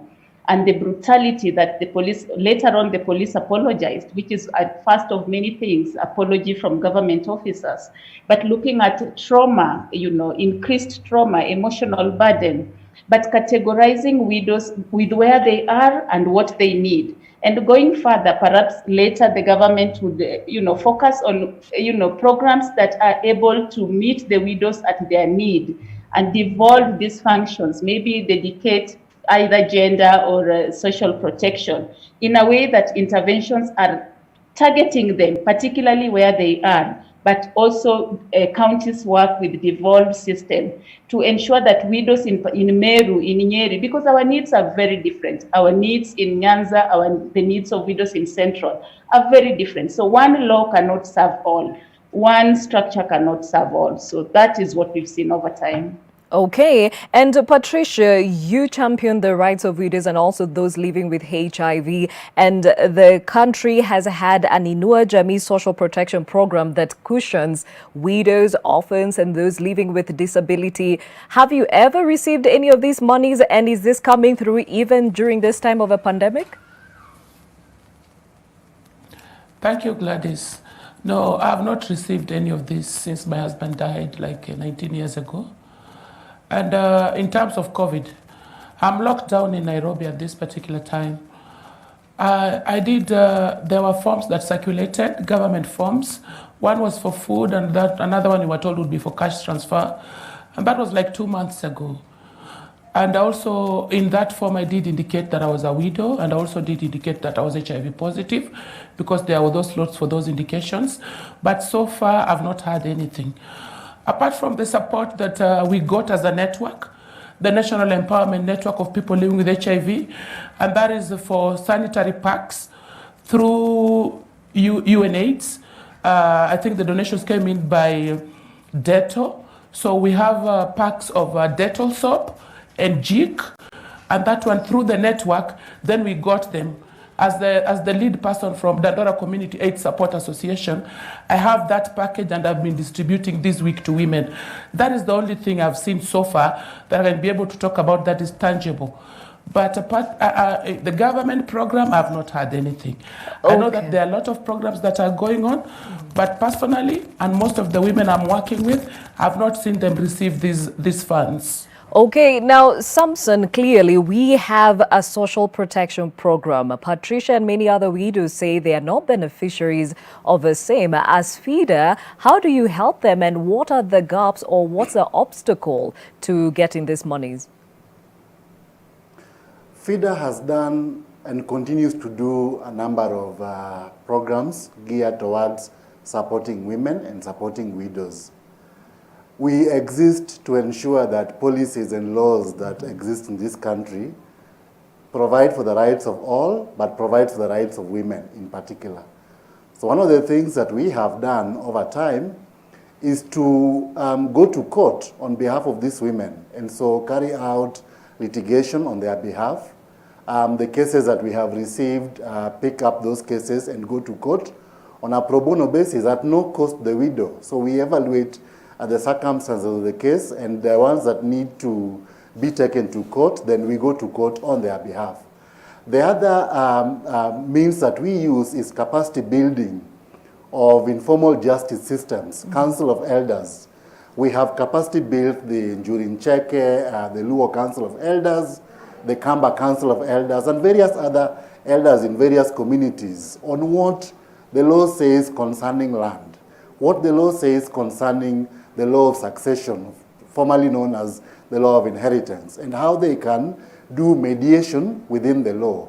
But again, we're also working with the judiciary and capacity building the judiciary. We are supporting the development of the alternative justice system policy and ensuring then that that policy is able to provide for the rights of everybody through alternative dispute resolution.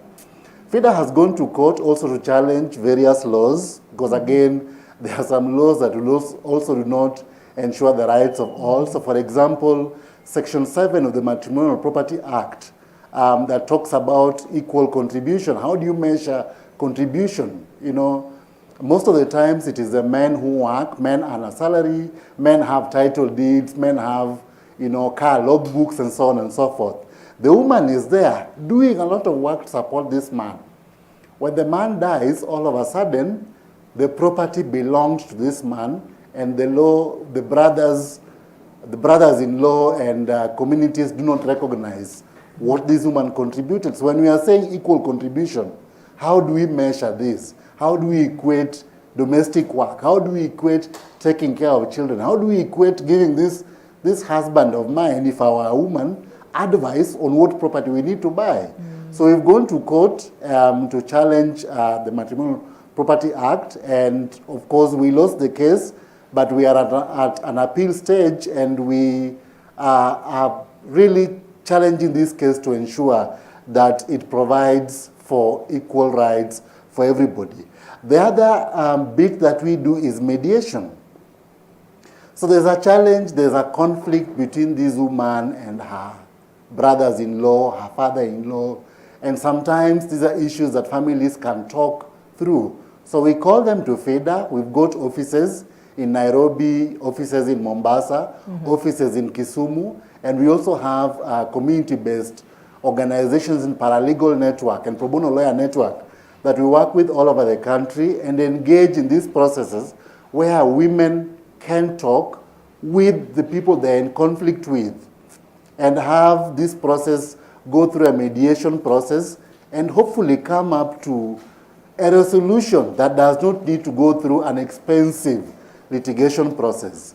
FIDA has set up a toll-free call center, and I can give the number, Gladys, perhaps if you can run it on the byline just below your screen, 0800 720 501. I'll say that again, 0800 720 501. So women all over the country can call at no cost to them. Hakuna malipo. They can call this number.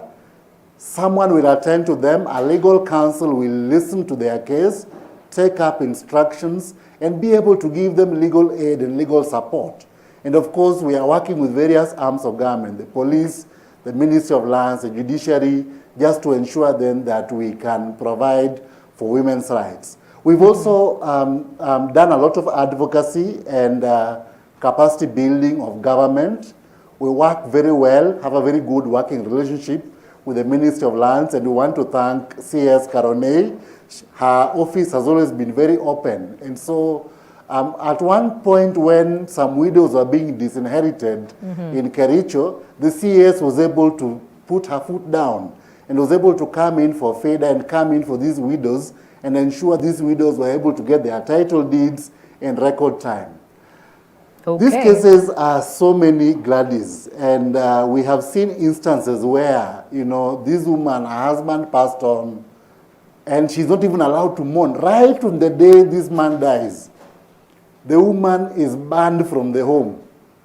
We've not even buried, but the woman is already an outcast in this home simply because of property, simply because people are already marking their positions, marking their territories.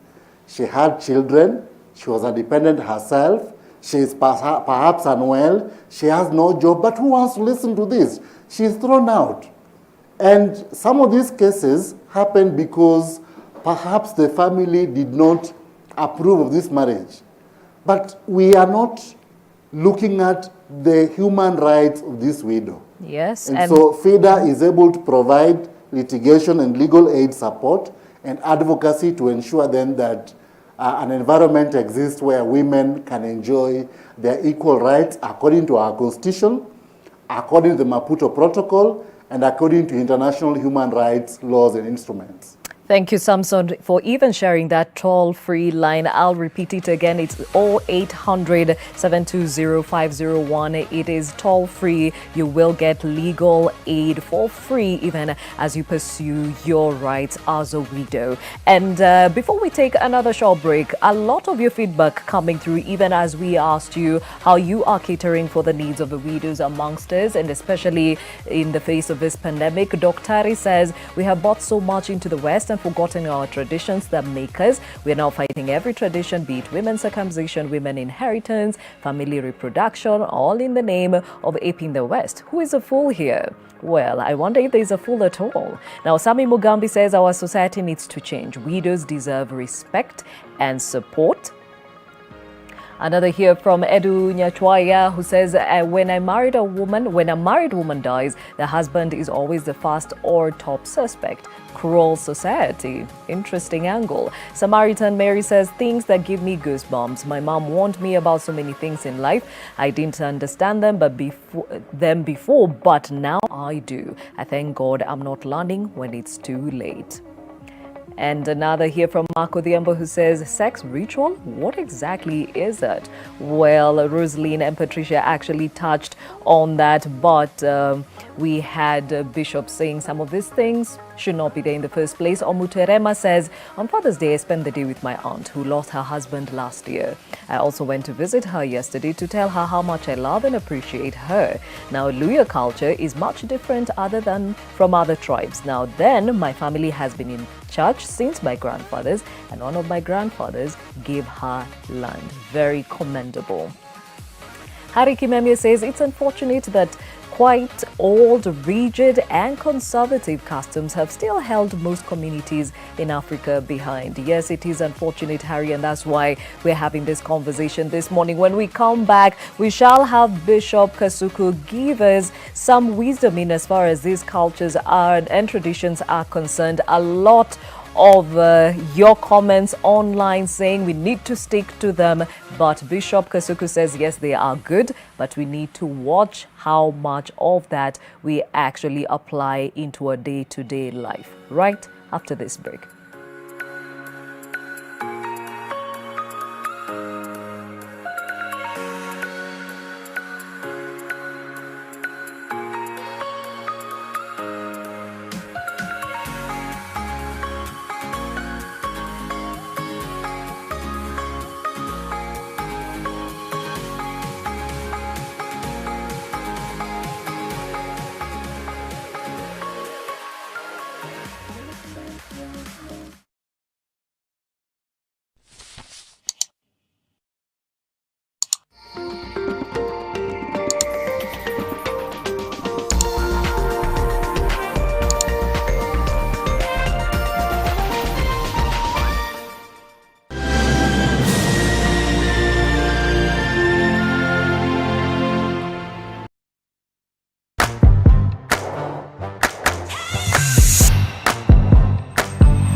The deposit-taking SACCO movement is a key driver of mobilizing savings and extending credit in Kenya. The sector has at least 342 billion shillings worth of deposits and 374 billion shillings worth of loans disbursed in the economy. How is this movement weathering the COVID-19 storm? How are borrowers' loans being restructured to help them tide through the COVID-19 economic downturn? This Tuesday, Business Redefined discusses the SACCO movement, savings, and the COVID-19 shock. We're all the same. We have the same goal. In our own ways, we just want to help our fellow countrymen. Sometimes I find it hard to control my emotions when I'm facing the same person who killed my father. So what's the plan then?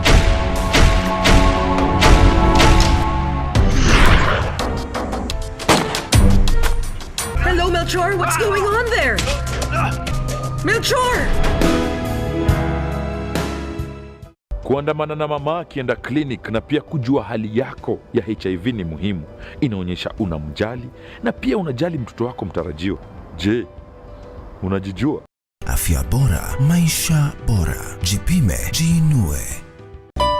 Hey, landlord! Landlord! Why must you call me in the morning? Why are you bothering me with several calls? Don't you know I'm a busy person? I was supposed to travel to Australia, but because of your endless calls, I've changed my mind. Now I'm going to Dubai to bring my wife some cosmetics. To get this Kiza tune, dial *811*717#. The blind man told police officers, afade mimi sijawahi ona bangi maisha yangu yote. Hizo ma-award zikafanya watu waanze kuimbia award badala waimbe the word. Mimi mkinichagua mtaona miujiza. Anajifanya siku hizi. Kibia mara moja. Naogopa Mwenyezi Mungu na uji moto peke yake. Hiyo si bangi.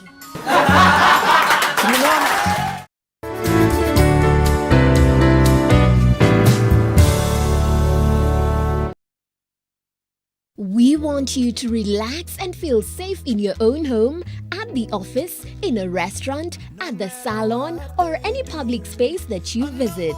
Ace Cleaning products are a sure way of feeling safe and secure in your home.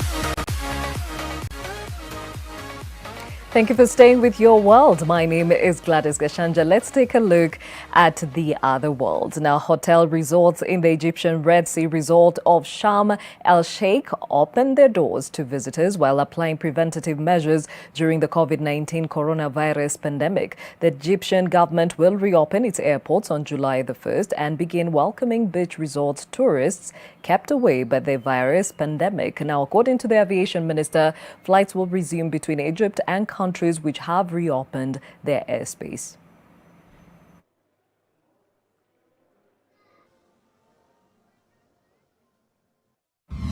In Tunisia, protesters are demanding jobs in the energy sector, blocked roads with burning tires at the weekend after the arrest of an activist before security forces responded with tear gas. Now, for weeks, demonstrators at a protest camp in the southern Tatooine region have demanded authorities make good on a 2017 promise to provide jobs in the gas and oil sector to thousands of unemployed. They had blocked roads around the El Kamar pumping station to prevent tanker trucks from entering the facility, but until Sunday, the protest had been largely peaceful. The governor said it was illegal for protesters who have been demonstrating for more than a month to block roads with tents set up in the middle of the streets.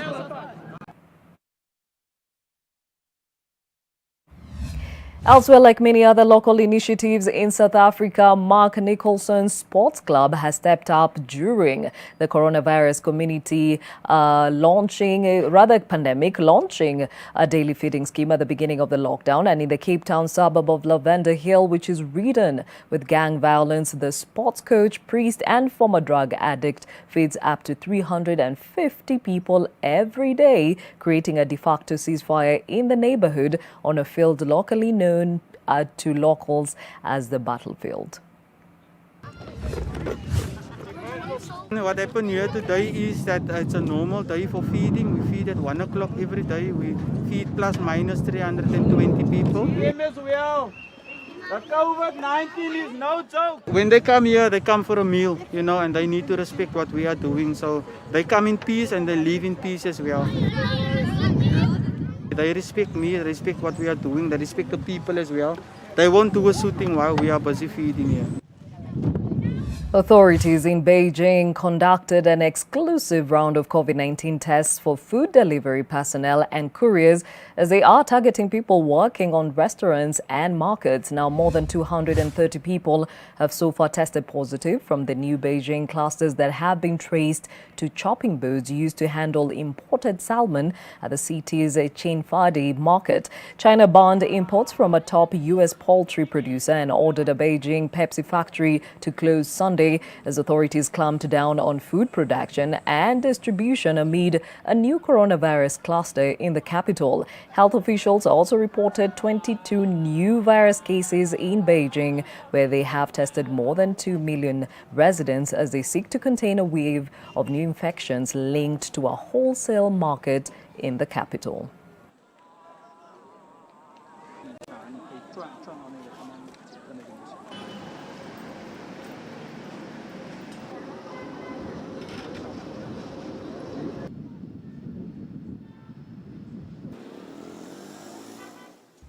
And to a story that brings us back to the focus of our conversation today: abandoned by her sons, shunned by her neighbors, and branded a witch. Mosamat Rashida's crime? Well, her husband was killed by a Bengal tiger. Women like her are ostracized in many rural villages in Bangladesh, where they are viewed as a cause of their partner's misfortune. Now, Rashida's husband died while out collecting honey in the jungle, and tigers are endangered species, but climate change and human development is reducing their wild habitat, often forcing them towards villages in search of food. At least 519 men died from tiger attacks in 50 villages in one district, home to 500,000 people between 2001 and 2011, according to a charity helping widows reintegrate back in the villages.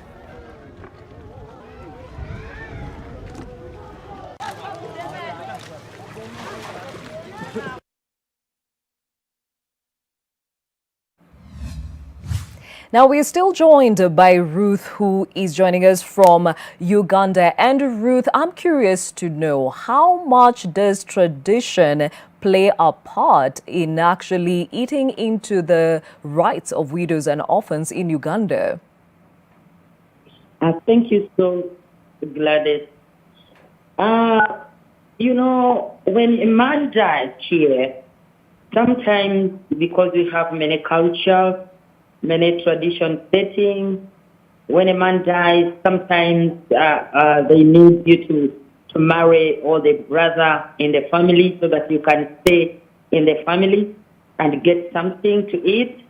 And sometimes, you know, when you are left alone here in Uganda as a widow, sometimes you are looked like a concubine or to be married as a second wife.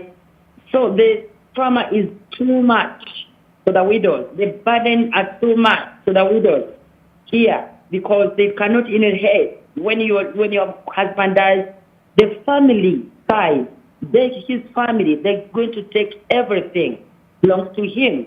So it's just you to remain alone, or sometimes they want you to be married again to the relatives of the late husband, and which is not really good. So now, that's how they suffer. And Ruth, Uganda, that's how they suffer.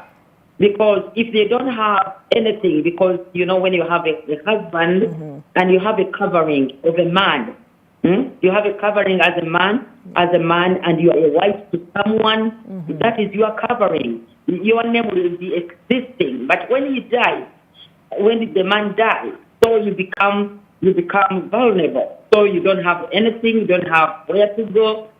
That's why you have found out that some widows, they have died before their time because of that. Okay, now Ruth, I'd like to understand, do you work with the elders within these communities to help out the widows? As a ministry, as I said, that Widows Intercessors Ministries, when we started in 1999, you know, we started in rural areas, going to deep villages. And you know what we found there by that time? That there were some many groups of widows, people who are trying to help widows.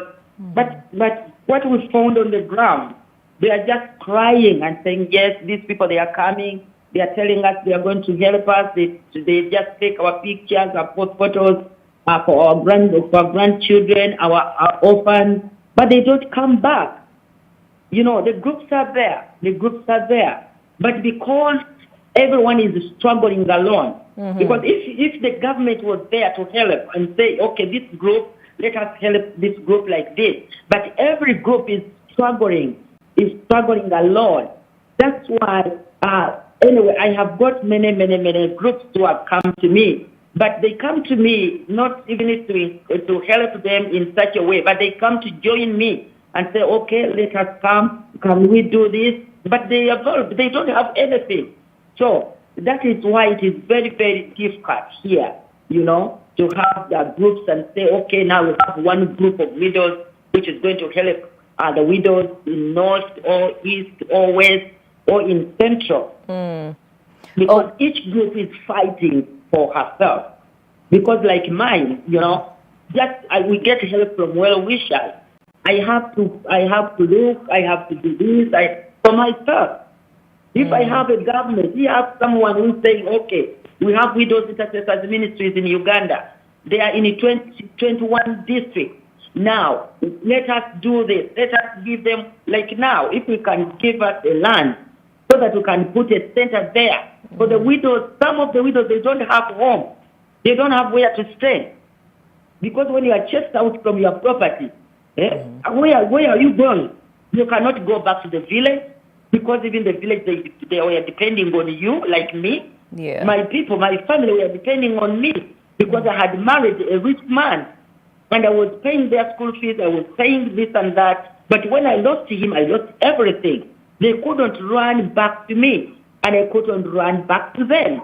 So you just remain there. Okay, Ruth, thank you so much for joining us on Your World this morning and giving us a perspective of the plight of widows in your country. We wish you good health and safety during this time. Now, back here in the country, we would like to hear from Bishop Kasuku, who is also a Luo Council of Elder, and a lot of people speaking about the importance of safeguarding culture, and some are even very vicious, saying we cannot stand and watch our cultural practices waste away. What's your word of advice? Thank you very much, Gladys. Once again, I would like to say that culture is a very important part of any community. And any community without culture does not have way forward. It is in culture where we have our don'ts and our do's. We also have our responsibilities articulated so that everybody in the community knows what he or she is supposed to do and at what time and up to what level. But many times our people are suffering because of ignorance. A lot of our cultural activities or values have been watered down in the pretext of education. Some people have borrowed ideas and they think they want to include this as part of our culture, and this is not acceptable. I should like to say that anybody with a problem or with a need to hear may consult with us. Maybe through Kellen, we shall be of very high assistance to anybody who wants us to assist. We also have our groups, and in these groups we are doing what we call dispute resolution, as is allowed to us by the Article 159(2)(c). It allows us to do mediation, and all the cases that we have mediated, they always have been a win-win process. We don't have people who are hurt. We don't have people who remain suffering. We don't have losers. Everybody is a winner. And therefore, I would like to say that as a culture, we are not the kind of elders that you have with the chiefs. We are not the kind of elders that you have with the assistant chiefs who assist them in their administrative duties. We are the elders who are taking care of culture. We want to promote our culture in the right way that is stipulated. And so culture is very important in every society, as I repeat, and nobody without culture can prosper. And therefore, we want to invite every one of us who has got a need to hear or to know anything concerning our culture to just call us, come around. Our contacts are, I think, always available. Through Kellen, we can be contacted because Kellen has an office, and us as elders, you can contact us individually. And any case of any woman whose rights are being violated, we'll always take care and charge in the right way, culturally, constitutionally, and even biblically, because we believe that the rights of a person must be upheld and upheld in the right way.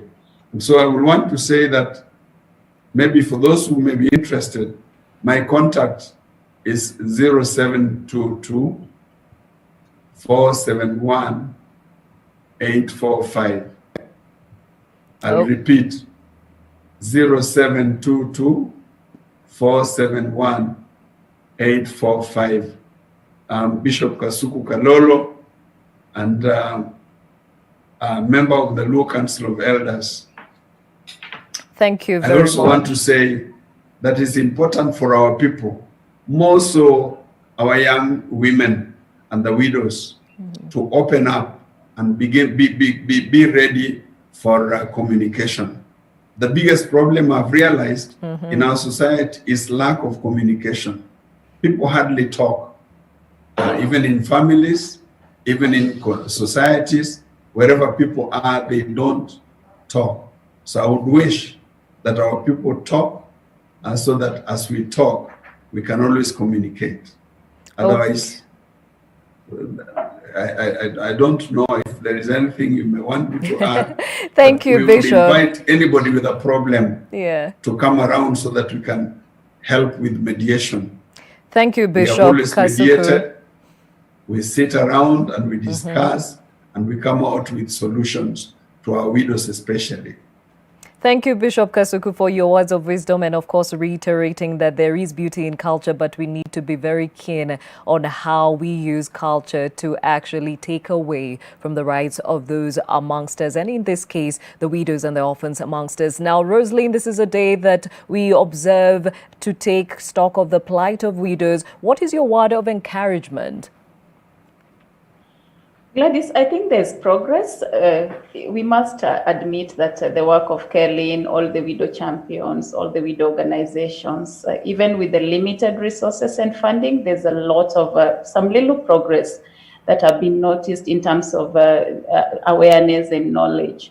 But that is not enough. The government has marked this day, this is the 5th year. But still, that has not trickled down to the rural widows. That has not trickled down to the widows in West Pokot. That has not made a difference to the widows in Samburu. Our dream and desire is that the widows would feel these interventions that the government is also running alongside the widow organizations. Looking at the Kenyan data, estimated over 8 million widows in Kenya. We are waiting the Kenya National Bureau of Statistics report, census of last year. I think looking at that number, the widow issue can no longer just be a human rights issue. It needs to be addressed as a development agenda. Looking at also COVID increasing the numbers, more men dying, I think this needs to be addressed as a development agenda. Well said. And Patricia, you have walked in these shoes and a champion of others. What is your word of encouragement? I would like to say that as much as we have the laws in place, a lot needs to be done. Just by the virtue of having the laws, I know that my colleagues in Kelin will always tell us that the law is very clear. The law is clear, but it's clear to who? Because you can only claim what you understand and what you know. Most women need to have knowledge on what the law says about them. Because you only start fumbling around in the darkness when your husband dies. But I think this is knowledge that people need to have in advance so that people know where they can go. When we say the law is very clear, it is very clear, yes. But it is not clear, as Rosin has said, to that widow in Kisumu, to that widow in Pokot. But we at times forget about the formal settlements that we have even in towns like Nairobi. Women don't know their rights. And even when they are widows, they don't know what to do. They don't know where to go. Even the organizations that we're talking about, they need to be more visible so that women can know where to go. And the government by itself, when, for example, the program that they're now rolling out, can they maybe just tell us how many widows they have in that program? Because I'm one of the people who filled that form and I've not seen anything. I don't even know how many people they are supporting. I was just comforting myself that maybe there may be a number of widows who are getting that support. But we need a system, a clear system, the way they are supporting the elderly who are above 70. We know that even when that money comes in late, they get it in the batches of 3 months or 2 months. But for the widows, what is the government doing? I think the government needs to be accountable to us. The women leadership that is in parliament, we have the women reps, we have women in the Senate. What are they doing? Did they forget that there are widows in this country? What are they doing for us? Those policies are in place. How are they pushing those policies to make sure that women are being taken care of, especially the widows and the vulnerable? There are programs. I know there are programs that talk about vulnerable children. How are those children being reached? Are they really being reached, or this money is going into the hands of people who don't even need it? So for me, those are the most important things. Patricia, very well said, and definitely information is power, and that is what we were trying to ensure that all and sundry get from this conversation. Well, we say thank you for all that were part of this conversation. Jessica Oluoch, Senior Programs Officer at Kelin, Samson Orao, Senior Programs Officer at FIDA, definitely Patricia Acero, widow and also champion of the rights of widows and HIV, those living with HIV, Rosalind Oro, widow and also the founder of Rona Foundation, Bishop Kasuku Kalolo, who is a Luo Council of Elder, and also Ruth Mwagalwa, who joined us from Uganda, and she heads an association of widows in the country. To all, thank you. We wish you health, good health and safety during this season. As I bid you farewell, there's just some things we'd like to just reiterate and probably bring to your attention. Did you know that a widow's deepest pain lasts longer than a year? Well, she may be numb for several months, but after the texts and calls stop, the visits drop off and friends return to their normal lives, that is when her hardest work begins. Also, did you know a grieving widow is often physically and emotionally exhausted? Well, would advise you not to call her late in the night or early in the morning. Be patient if she's slow in responding to your acts of kindness. It isn't because she's refusing your help or harboring bitterness. She simply needs to rest. And also, did you know a grieving widow's pain is unique and volatile? What encourages one woman may be painful and unhelpful to another. So emotional feels such as these may require intimate knowledge of the bereaved.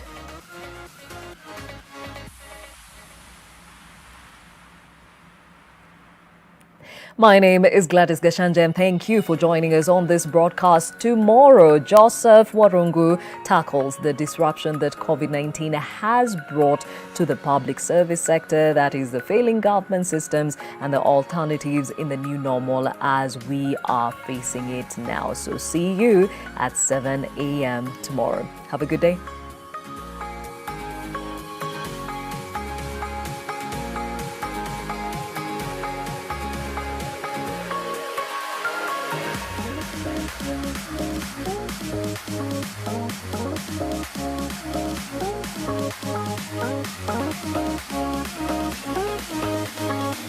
Thank you.